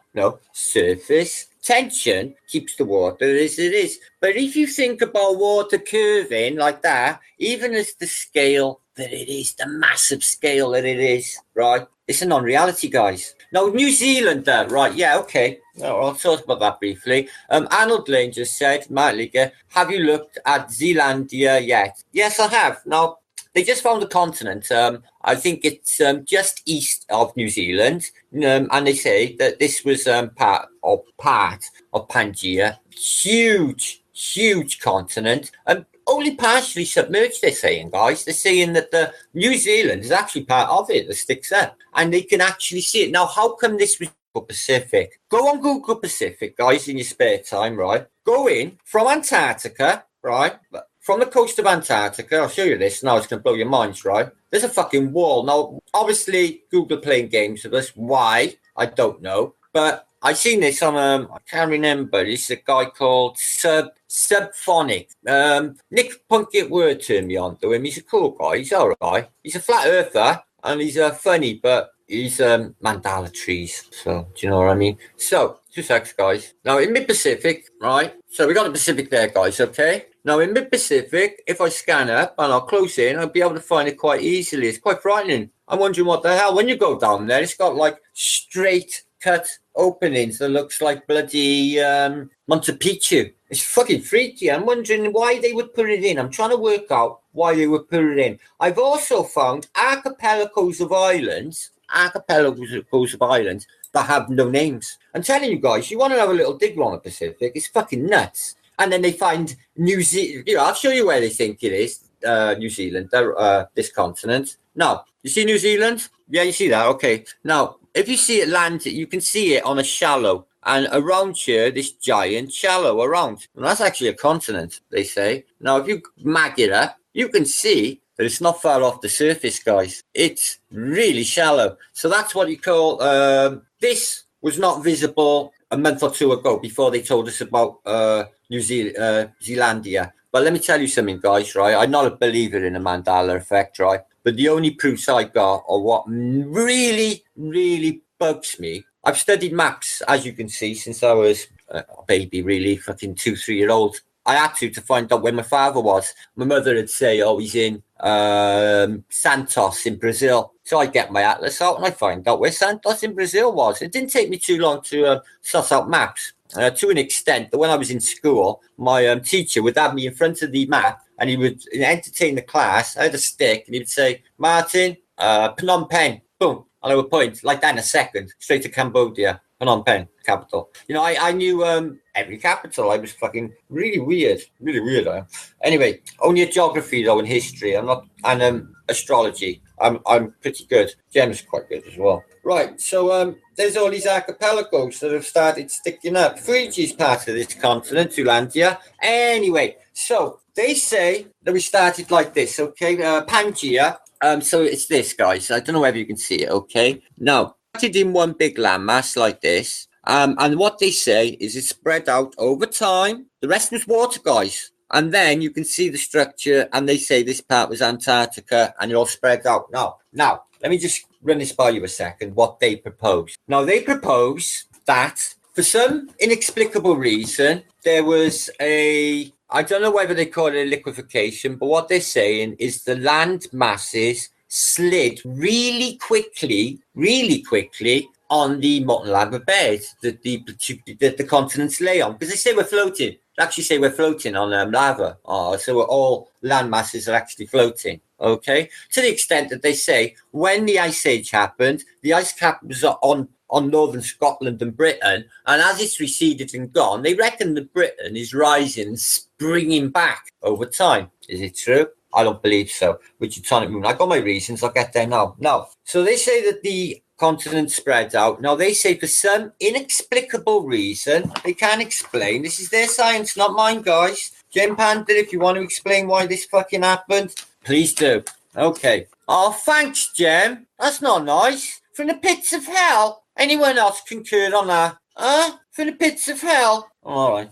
Anyway, so what they say, right, is India broke off of Antarctica. Now they say that they can actually geographically prove this fucking theory. And apparently broke off from Antarctica, which is not shown here, and shot up the Indian Ocean Himalayas, which are rising every single day as India increases to move into the Asian continent. Well, let's have a think about that. So what are we saying? That the Indian subcontinent has more mass and more size and more weight to drive it into a continent the size of Asia and influence it? Okay, maybe, but I really don't think so. So they say Australia was connected to the eastern side of Antarctica. It broke off rapidly, right? Went to the position that it's in now. Okay. They say they can geographically examine stones or strata on Australia and it will match them of that area of New Zealand. Of Antarctica. So is this true or are they having us on? Well, I quite like the geographical record, and I thought I'm really big. I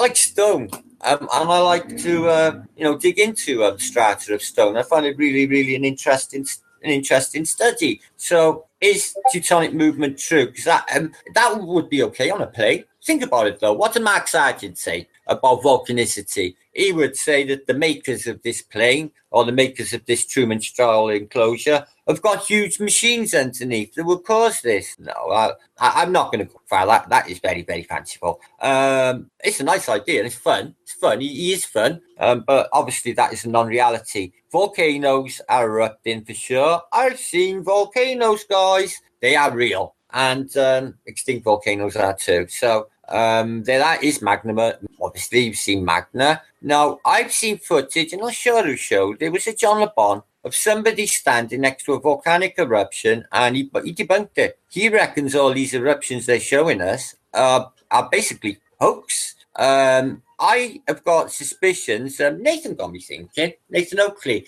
I was showing him pictures of people had been petrified in Pompeii during the eruption of Vesuvius. And there's literally a guy standing up, sitting up to take his last look while everyone's laying down, and they are perfectly preserved in their positions 2 millennia later. Now, and the city is there, but Pompeii. They never mention Herculaneum, which was the port city, which was bigger than Pompeii, but they never bring up Herculaneum. Why? Pisses me off. I read the book, Harris, Pompeii is up there. Fucking awesome, by the way. Ptolemy's in there and a few other historical figures. Can't remember. Anyway, so is it hoax? is Pompeii a hoax? Well, I'm starting to think it is, guys. I'm starting to think they knock these things up just for fucking tourists and a laugh in their ass. I watched a video last night passed to me by it was Bob. Bob put it into chat, right? No, David Weiss. David Weiss put it into chat last night on Nathan's show. Check this out. It's in Russian, right? I put it in my descriptions box, guys. It blew me a fucking way. I only watched half hour. About the pyramids and other things across the thing. I think Nineveh was obviously on there. And places, Sumerian places, and the Gujarat they show you the Gujarat of Ur and the stonework, and then they show you stonework of 100-year-old. It's gone. These things are fucking new. They were built in the 1700s. They are not from antiquity. And do you know want me to tell you why I believe this is true, guys? I don't believe there was antiquity. Well, we start that calendar at AD 2, when or when Jesus was born, right then. 84.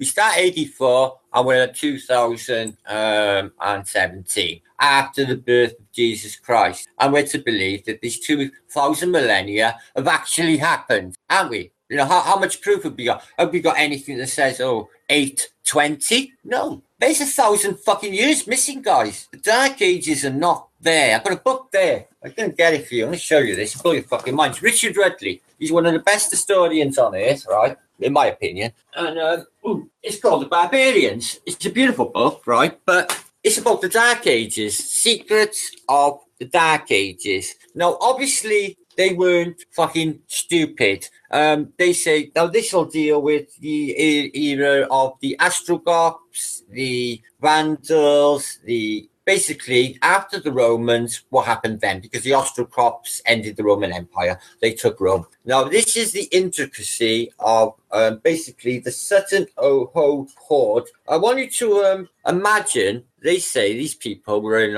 I'm not saying bearskins, fucking cavemen, guys, but they're saying these people were, they went backwards after the Romans left, went into some apocalyptic era of complete ignorance of the Dark Ages, whereas in basically everyone was just dying of the plague, covered in warts, and he must be the king, he's not covered in shit era. So check it out, guys. What do you make of that? Do you know the date on that? Well, it's Saxon. Do you know when the Saxons were here? Well, it was the first millennium. Anyway, so Sutton Hoo was a boat full of gold to belong to a king. Now, Buddhism. Okay, now they have evidence of Buddhism in what they say is medieval Britain. Now, Doje Darker, are you there? Tell me, brother. I want to show you something unbelievable. You there? My brother. Just go one. Oh, Underground Johnny, I fucking love you too. And Nathan, I love you all. And I love Vinny. Right. Buddhism in the Dark Ages. Do you recognise that there, Doje? Do you recognise this? It's from the Dark Ages, England. You know what it is, don't you? Almost. I think there's Masonic symbology in it, but it's Celtic because it's got like snakes and all that. But when you it's a Buddhist mandala. And it's what is that doing in British culture? It was found. It's part of the Lindisfarne Gospel of St John's. I'll tell you something now, guys. I seen Lindisfarne. I went there. I never went into the building. I was on a ship called the Island Traveller, and we went to a place in Scotland called Banff and Macduff. You know it, don't you, Bo? Macduff. Remember I told you I shagged the midwife. I fucking opened my mouth. I keep forgetting. Anyway, Bo, you know the story, don't you? I told you. Remember? Well, that place, right? When I was sailing up there, it was September, and it was the beautifulest weather you've ever seen in your life, and it was flat, calm. I had a swim in the Irish Sea, in the North Sea. I can't even swim. So I had a life preserver on. I was like, this is heaven. It was warm. So we were just not doing any work, just sunbathing, and he took us right up next to Lindisfarne. And we must have been 30 foot off, so we could see all the monastery and all of that.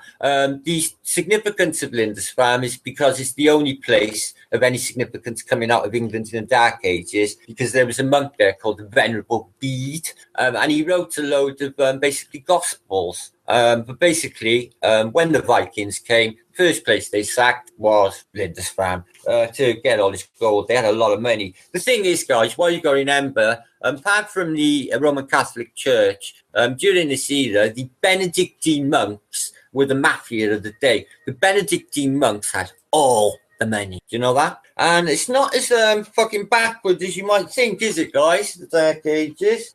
This might blow your mind. Solid gold. Think about how hard it is to mine gold, okay? It's from the Dark Ages, guys. Why do they lie about the Dark Age? No, I don't think it was a 1,000-year era. The Vikings definitely come, yeah? This was found in the United States of America. The Vikings were there. Yet they'll tell you Columbus discovered America, and there's clear evidence there. This is why I like Richard Rudgley, the author, because he doesn't go with the mainstream. He's a bit like Rupert Sheldrake. He'll say, no, that's not what's happening. They're lying. No, this is going to be interesting because this is flat Earth related. Okay, now bear in mind, right, that we're an island race. Now, would you think in, say, oh Jesus Christ, okay, in the 1st century AD, right? Okay. This was found, Zoe, you might find this interesting, my love. 6th or 7th century bronze statuette of the Buddha, 8.4 centimeters high, from northern India, found in Helgo, Sweden. Check it out. Guys, in Europe, in Helgo, Sweden, fuck me. That is so...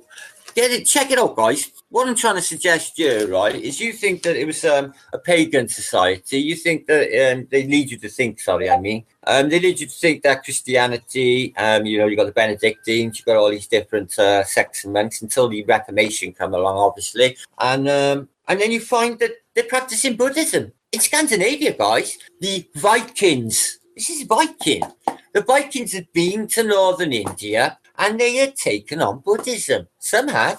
Now, what about that? I don't know. It's famous. It's a sun chat, but if you could see the significance of what's on there, I believe it's flat Earth. I believe it's got the rim. I believe it's got what's in the centre. And because the azimuth equidistant is actually a clock as such, you might find that interesting. Just pause it on that and have a look later. You'll see what I mean by flat Earth, guys. I'm really big into this Norse mythology, Noons. Yeah, the Vikings had Buddhism. Look. Helgo, Nora, right? In, which century was it? Oh, the 6th and 7th century, love. 6th and 7th century. So that's before King fucking Alfred's supposed to be around. And they were practicing Buddhism. And they had, Mount Meru in the centre. So when after this video, go through to whatever it is, and have a look at it. I want you to see it close up if you can, right? Because I tell you what, it's flat Earth. The Vikings, obviously, because they were the tree, and you got like Midgard, and all on different planes. And indeed, I'm really into this Norse mythology, guys. I follow it through flat water, and it would seem like the Vikings are flat earthers, like so. Oh yeah. Now this is astronomy. Arab astronomers using specific instruments to measure angles. The ancient mosque of Carabona is now a Catholic cathedral. Now, do any of you know Carabona at all? Have you been there, any of you?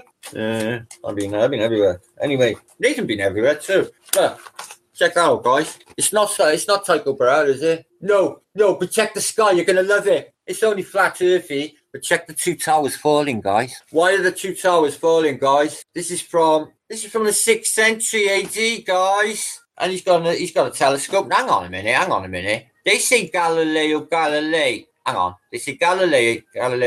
invented the telescope in 1562. What the fuck is this Arab doing with a really advanced telescope in the 7th century AD? Oh, we better revise our history, guys, if this is anything to go by, don't you think? That's a book called Richard Rudgley, Secrets of the Dark Ages. I picked it up years ago. There he is, Richard Rudgley. So, not bad, guys. I've got hundreds of books like this I could blow your minds with. And if you're interested, I don't know if you are. It's just filling a vlog, really. No, fuck P. Maz. He's a rapist cunt. No one... But no, listen, forgive him. I forgave him. He's going to have to learn his lesson his own way, I'm afraid. We all have. I've made mistakes, guys, haven't I? You all know what I've been like, At one stage, you were all really pissed at me. But, it was so long ago, and now, we're all friends, and it comes round. But, with P. Maz, I think you should give him a chance. Because, obviously, he's going wrong with the wrong company, isn't he? So, he might come round. I thought he was a friend. I was disappointed, guys.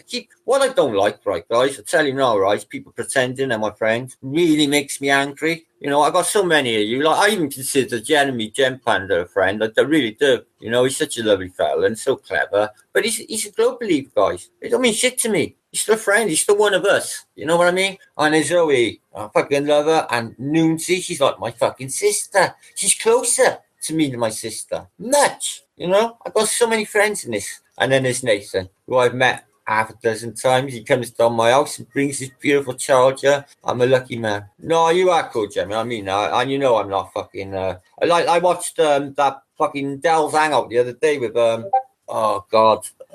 Debate. I thought it was good, and I really liked Eric. I thought he was really nice. I thought he was relaxed. I really liked it. You know, it could have been more. I was a little bit disappointed, if I'm honest, because basically, I'm supposed to be like having an open invitation. I thought, like, you know, and when somebody put into chat, anybody wants a link on request. So I requested the link. I would have loved to have had a chat with fucking Eric Dubé, but like, I was let down. No, you can't come in. Maybe because of what I'm like, I might have just took the shine off everyone and fucking blurted off the way I do, and you know, win the day. Wouldn't have been good, and it's not my shit anyway. And you know what I'm like, a hog in the fucking shows, guys. So I understand completely. But full props for the. I'll get one back in a minute. Yeah, there's some good new people in this, guys, and that's what I want to do. I want to support the new people in this. That's what I'm going to do. My mother calls me the star maker. You do. I like if I see these new people, and I like to help them. I like to support them. And when they're like in trouble, guide them if I can and help them. And spread their videos and get them out there. Anybody want to post? Don't be scared. There's nothing to be scared of. I couldn't give a fuck. You know, I've had death threats galore. I had a guy when I was going to go to Leicester. He's apparently going to meet me at Cardiff Station, and he said, "You won't turn up, Matt." Well, I was there fucking waiting. Didn't turn up. Of course, he fucking never. But I looked him up online and I know who he is. Just come out of jail, fucking coke dealer. Fucked in the head, so seen him all. But I get them all, guys. I've had attempted blackmail. I've had, I don't know, guys, about 10 death threats over my period. I take them seriously because there's fucking nutcases out there. And let's be honest, guys, when you stick your life on the internet the way I have on YouTube, and I mean everything I tell you, you know, my whole life is no secret. I wear my life on my fucking sleeves, and I don't give a shit. I'm not really the secretive type, and I'm not really the closed type, and I'm not a bullshitter. I like to tell it the way it is. That's all it is. People don't like it, guys. I've done it my whole life. I will do awkward things and say, I'll tell you one, you're going to love this, guys, what I did. And it was for the good of mankind anyway. There was this dickhead used to go to my friend's house who died, Steve's my mentor, called Kenny, fucking dead now. He's the type of guy, right, where he run a chain of massage parlours. So he's a pimp. And he would go in the massage parlours and he would pick the youngest ones in there. So he's a fucking paedophile. Okay, so I'm going to make his life fucking hell. And I did. I went in there. I'm like, got a fucking paedophile in you. Right, I'll have him. So he's bragging that his girlfriend's pregnant and so's his wife. All right, it's interesting. Listen, I got to go, Steve. I can't be in a company. Why are you hanging around with pedos? I'm gone. So it took me about 6 weeks to go back there. But I went back there to school. So I went back there, right? That fucking Kenny sat there with his wife, like that. So I walked through the door. I said, "Oh, hiya, Len. Which one's that? Your wife or your girlfriend?" She walked out. She divorced him. Then and there. Ka-ching. Well done, Martin. Listen, that guy was evil, man. He had a chain of fucking massage parlours across Cardiff. He was abusing fucking people, right? And basically, he didn't respect me as much. He just fucked with me, so I fucked with him. And I'm not big on paedophiles, guys, you know? I will torture them. This one, Big Ada, apparently, he was a rent boy, he was. I didn't like him one bit.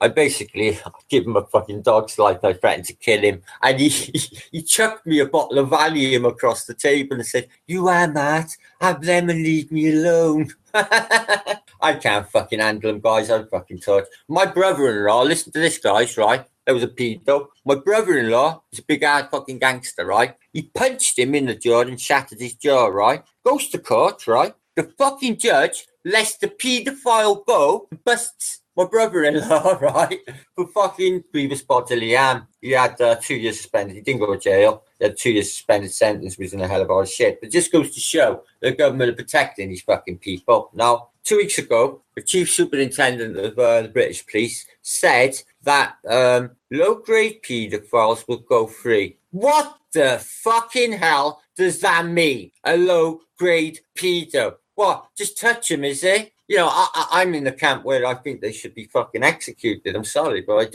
I'm a loving guy, like, but I just don't think they should share the plane with us. I really don't. If they're going to be messing with our kids, they should just be put down. No, please. So they're not going to prosecute them. I'm having a brain hemorrhage here. They're going to fucking rehabilitate them.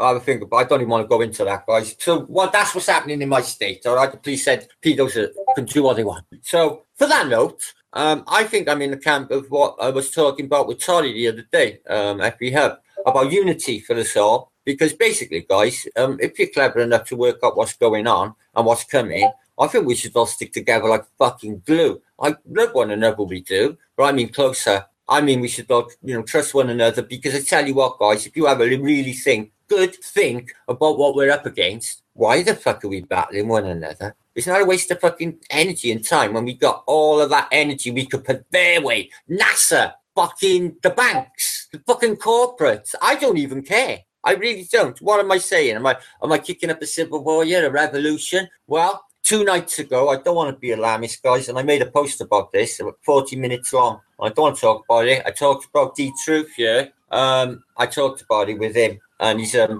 good friend of mine. I was in his house earlier. You might see him in a chat here, D-Truth. Dio, love you, my brother. So I was watching a program called Hard Talk. I know you got this in America. It's a political debate program. And they had a guy who was the main representative for the Arab community in Britain. And what was he talking about? He was talking about how they are raping, gang raping British women, and they can't go to the police because they're not protected by human rights, but the immigrants are. I'm sorry, that's just too much for my head to handle, I'm afraid. Now, he said about the fact that they go up to women in the street and they grab them down below, and if they don't like it, they get slapped in the face. And if they go to a policeman doesn't want to know because he's frightened to do anything to the migrant, because the migrant will run off to the fucking Human Rights Commission and they'll end up in the fucking Hague. The police are petrified of doing anything. The hospitals are doing anything, petrified to touch these fuckers. They go into the hospital, right, because my kid got a runny nose. And the NHS service is collapsing because of it. People are dying because of that fact. And I'm not making it up, okay? This is a fact. Now, because of who I am, I've got to find love in my heart. So what I'm going to ask for is if anyone's watching me now from the Muslim community, I don't know if you are, Naz, if you're around, Naz, my brother, I want to have a talk because I heard something that's allowed me to fuck this guy, this leader of the Arab community. The last words he said was not, we are arranging. He said, we have arranged a revolution in Britain. We are going to take over. The next word after that was the presenter saying enough, and then the telly went dead. They cut the fucking program off. So hang on, let's think about that for a second. So it's on telly, so it's brainwashing, okay. So is it the fucking dialectic, them playing games with us? So we think, oh, the Arab have said that, and there's a civil war coming, and they cut it off, so we think, oh shit, it's alarmist. Guys, I'm telling you what, me and my mother watched it right the way through. I'm going to find it on YouTube if I can. The last words he said is, we have arranged, not arranging, arranged a revolution in Britain. And what have they got in mind? Well, what my Pavlin said, guys, a complete takeover. The men, they go to, if they're strong enough, into work for them, slavery. If they don't go to the Islamic faith, they will be executed. And the women will be fucking raped. So they have little Muslim babies and they wipe out white Christianity. Now, is this a paranoia? Well, no, I didn't think of it fucking at all till 2 nights ago, till I had one of their community verifying it for me. So make of it what you will, guys. Is it shit? Is it made up? Is he lying? Is he? Or is it true? Are they organising? Well, I'm going to be on my fucking guard anyway, I'm just saying. But I would like somebody come forward and, to just let me know what's going on with all that community, because I'm a bit worried about it, to be honest with you. Because only because of the amount of them in my city and how unnerving it is. I watched on Patricia Steers, she got Facebook page where we all post cool shit, or loads of people post really cool shit. And there was a video on there yesterday, and it was these lot rioting in I don't know if it was Paris, and there must have been 10,000 guys. And what were they doing? They were smashing and they were burning everything they seen, including residential areas, guys, people's homes. Fucking terrified me watching. And I thought, Jesus Christ, that could come down this road easy. Oh, I'd quite like, but fuck me. Can't take on 10,000 guys, can you? So I know I'm not an alarmist. I'm not a scaremonger. I never have been. But I just think that people who live in Britain should pay attention to that and be on their guard. I wouldn't have taken any notice of it. I thought it was bullshit until 2 nights ago, guys. I think it was true. And when they cut the programme off, they cut it off to shut him up. I checked it to see what time we had another 10 minutes to go on the programme. They just put the news on early. Don't know. Oh, it's nice to for you to visit me anyway. Thanks, guys. Really. No, really, Nathan. I'm really alarmed. I don't want to feel like this, but I want somebody in the community to come forward to me, have a chat with me on a one-to-one equal level, man-to-man. Tell me let me know that this is not true. That's all. That's what I want. We're on a little island, yeah. Mind you, it can never happen. Too many fucking nutters here where I live. Jesus Christ. Yeah, you've seen it, did you know? Did you see what happened in Sweden? And they interviewed the Swedish bird about what happened in this swimming bath. I don't even want to go into it. I don't even want to talk about it. It's that bad. But I want to leave that subject anyway. It's making me feel fucking ill thinking about it, if I'm honest, guys. It's just too much. Anyway, so my lesson today was cartography. And we'll do another little lesson later. I didn't really cover it because, to be honest, I didn't want to read it all on. So much of it. But triangulation is easy if you want to try it. Want to try a bit of map making on a little bit of coast. You've got a little boat maybe, and you go out fishing. I know there's a lot of fishermen amongst us. See if you can triangulate a coast and see if it corresponds with Google Earth. Just out of interest, guys, because Dr. Zach's saying that Google Earth is 100% correct. He is. Which I think it's not. I think you get down there, CGI, isn't it? CGI trees. I don't fucking believe it. But Dr. Zach's a clever guy. I'm looking into it, guys. I haven't worked it out yet. I've decided not to come up with anything until I really know about it. Only well, I haven't been ridiculed since I started the Flat Earthers, if I'm honest. Not once. Space travel! Yay! Man explores the world! Look, guys! Yay! The Pacific Ocean! What is that, anyway? Oh, right, yeah. Anybody remember the Kon-Tiki? Well, I tell you what, it was a boat made of reeds that apparently went across the... I want to show you this in a minute. Went across the Pacific. I want to show you this for a specific reason. At the end of each chapter, they show you the continent. Check this out, guys. Mad, isn't it? See the relief on their ball. Small fucking ball, though, if you work it out, guys, isn't it? Ooh, where's Africa going to fit? They don't think about that shit when doing that, though, do they, guys? Yeah, the Space Center fucking killed all that bullshit for me. Space rockets, my ass, they don't go fucking nowhere. Look at that, guys. What's the mystery with deserts, do you think, guys? Why are they sort of, you got the Saudi Arabia, you got the Sahara, yeah. Oh, that's the Kazakhstani or the Pakistani, and then you've got the ones in the Middle East. They say that they're encroaching, meaning that they're growing. Nobody knows why they're growing. Nobody knows what causes deserts, why they would kill good fertile lands and encroach. It's a mystery to science. I've been looking into it. They have no answers. And I got a buy. So anyway, I think that's what that'll do. I'm looking around. I'll show you my pictures. When I talk at night, or I go on Discord, guys, go on Discord. I'll leave a link in the box. I got it all written down anyway. Don't worry, Gav. I'll put it in the box for you, my brother. I draw these crazy ass pictures. And Clark, Burada, what's that? Go get a fucking job, you cunt. I'm a carer for my fucking mother, you motherfucker. I get 60 quid a fucking week off the state. I work 39 hours a week, which works out 24/7. You're a cunt and you're fucking banned, all right? I mean for life, Clark, and you're a Welshman. Come and see me, you cunt. I'll fucking have you, you fucking prick. Excuse me for that, guys, I'm sorry. He's a Welshman talking to me like that. Go and get a job. Fucking cheeky bastard. I gave up my job to do this. Fucking £1,200 a month, you prick. Fuck.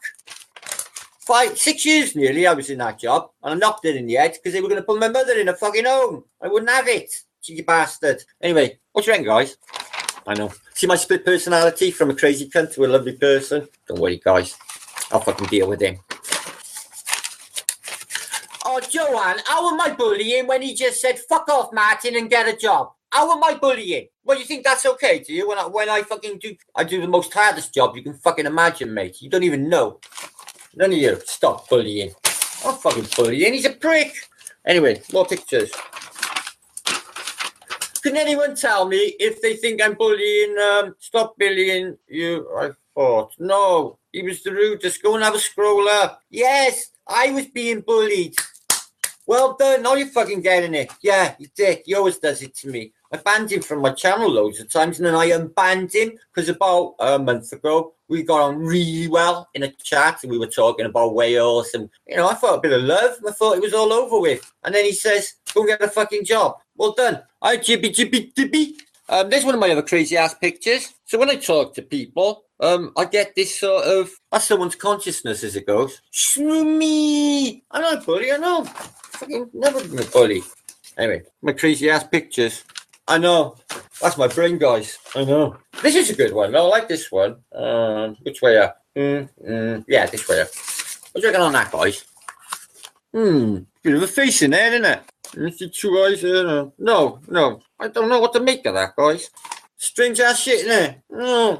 It's me, guys. It's me. It's what I'm like, guys. So I've done the Dark Ages. I've done a shitload of antique atlases. I've done a little bit of a tutorial with my Wookie, which is basically as ancient as the fucking hills.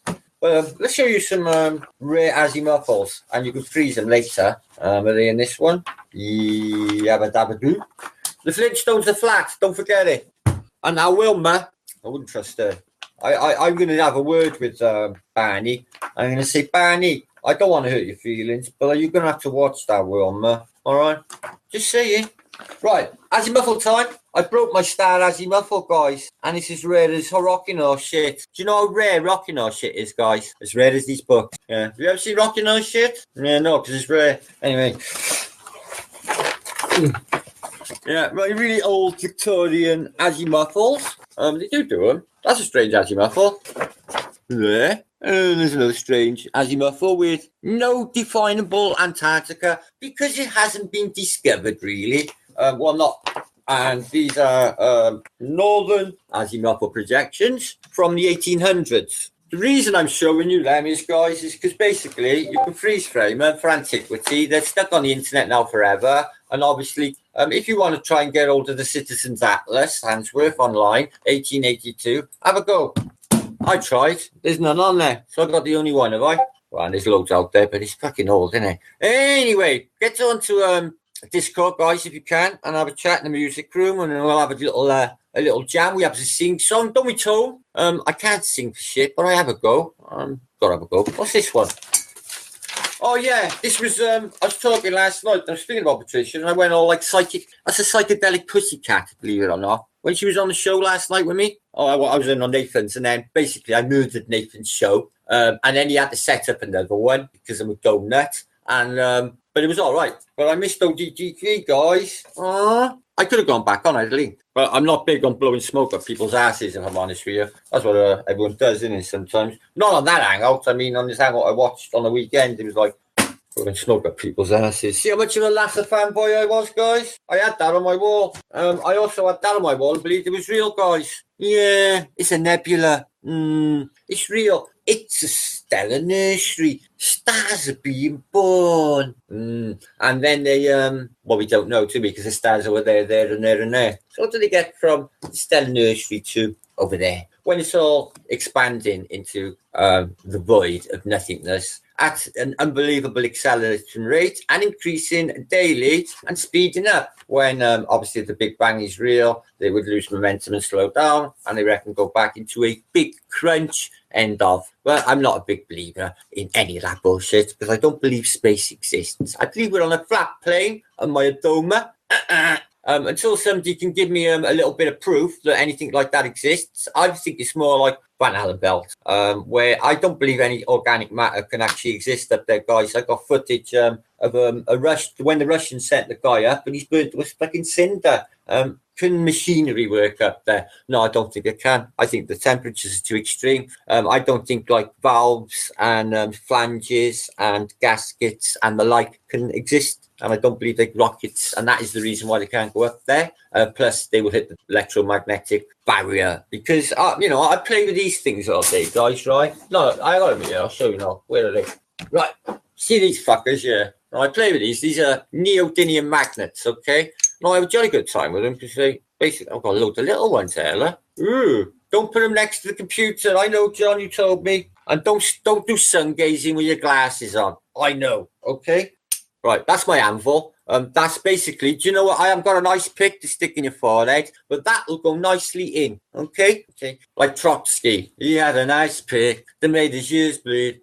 Whatever happened to those heroes? Whatever happened to... Right, now, magnets. Now, when you hold the magnets apart, right, that is really, really strong. Now, I can pull them apart. I can feel the attraction there. But can you see it, guys? Can you see the electromagnetic the thing that's pulling it together? Well, no, it's completely invisible, isn't it, guys? But it's there. So, I think that's what's happening up there with the sun, with the actual dome of sorts. It's solid. It's impassable because it's made of this stuff. Now, when you turn your magnet around, guys, right, try pushing them together. Hang on. It's fucking impossible. So that is what I believe is going on. I believe that the rockets can't go up because they will hit this. And look, guys, look what's happening. You see that? This actually feels circular, if I'm honest. But it's an invisible force. And I cannot press their magnets together. So the rocket's coming up, like the one GeoShifter posted when it hit the dome.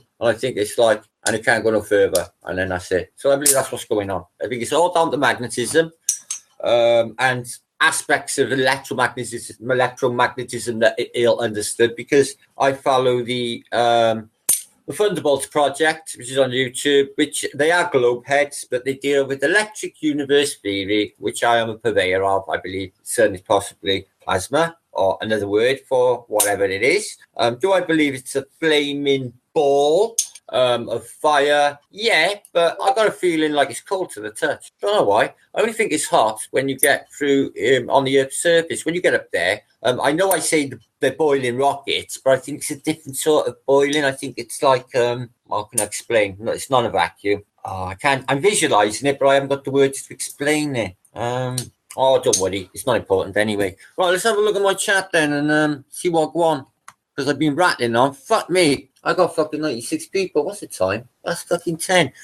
Well, that's nice, you guys. Spending the time to come and see old Marty. I got new teeth in there in the drill, guys, right? And in 2 weeks' time, right, I'm not racing. I'm going to take my teeth out by ear because they're bad or loose. And they're going to go. And then you on top. And they're in the drawer there. And the day I have them out, they put them straight back in. So by about Easter, you won't recognise me, guys. You won't. You're fucking awesome. Yeah. I took photographs last night. Let me show you. I'm going to take some tonight as well. I'll get a Venus shot tonight. It's really, really cool. What lamps? I played it last night on my mother's. I swear to God, I played the Alanis Morissette last night. And all you really want is... And I love that one. You go down on you in a theatre. And I like Hand in Pocket as well. My favourite track, Hand in Pocket. Catholic Girl. Oh, what a... I love all of them. How did you know? How did you know, Lamps? You spooky guess? Yeah, I listened to her last night. Can I prove it? Yeah, probably could. It's probably up on my... Well, you believe me anyway, don't you? I love Alanis Morissette, mate. She played God in Dogma. God was a woman. God was Alanis Morissette, guys. Did you know that? He was on holiday, apparently. Yeah, there's my Moony Moons from last night. Moony Moon. Last night. Moony Moon. Not bad, is it? Oh, that's a castle from far away. Actually, I took that from 9 miles away. 10 miles. 16 foot, 6. I should have been 30 odd foot in the way there, but it's not, is it? It's fucking there. Oh, it's on a hill, though. Yeah, that makes a lot of difference. I'm going to get some curvature shots. I got the camera, guys. I may as well get out there. Get some curvature shots. I'm going to get down to the beach. But the thing is, like, it's a bit far. I know I live on, basically, I live in a port city and the sea, by the sea. But I never ever see the sea because it's like 4 miles that way, so I don't really go there. Plus, I'm not really liking the docks area of Cardiff. When I went there to meet Newman's Flower and all that, I had to really watch my ass, because if they catches me down the docks, it won't be nice. It's a gang thing, like they don't like other people in that area, and I'm known. Chinese proverb: man with hole in pocket feels cocky all day. Tayo, you fucker, that's brilliant. I love you. Oh, he feels cocky, all day. Very, very good. What have I got you to play with? Oh, look at this, guys. This is a fossil I found, and it is crystalline. All crystalline by structure. But there's one on that side. So what creature do you think caused that? It's this, don't know. Leaf? What about that one there? It's not an amphipod. I'm not sure. It's made of like little crystals. It's really pretty. Oh, I collect them. I got loads of shit like that.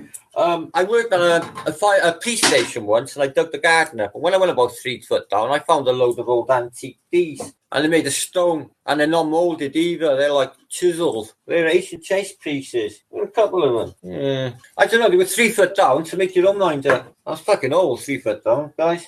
I think it was just bloody police nick stuff. It was in the backyard of a police station. Now, there's an amphipod. Apparently, this thing lived 130 million years ago. So what do we think, guys? So it lived in the sea. It would have been happily bobbing along. It would have died. And this would have been, apparently, the sea bed. And this is sandstone, unmistakably. What do you reckon? So, timescales. What are we talking, guys? Does it sound fanciful if I say that it's a creation made in situ? What do you think, guys? Have anybody got any ideas of what they think's going on with the time scale? Because we got fucking fossils, and you know how long they taken to basically produce. You know, ammonite. Yeah, it's an ammonite. Sorry, Jem. Yeah, of course it is an ammonite. What did I say? Amphipod. It's a different one, isn't it? Yeah, it's an ammonite. Sorry, Jem Panda knows. Ammonite. I got more than that. I got loads of fossils. This year, it was handmade on the streets of Mexico City, and your man bought it. And brought it home for me from sea. It's a Model T Ford made out of, basically, bits of metal. You watch the guy sitting in the street made it. Mexico City. Strange shit I got, innit, guys? I got loads of strange shit from all over the world. Because basically, the old man was a skipper, and I used to be at sea, so I collected any old shit. You know what I mean? Check out my basement tire yet, guys? Eh?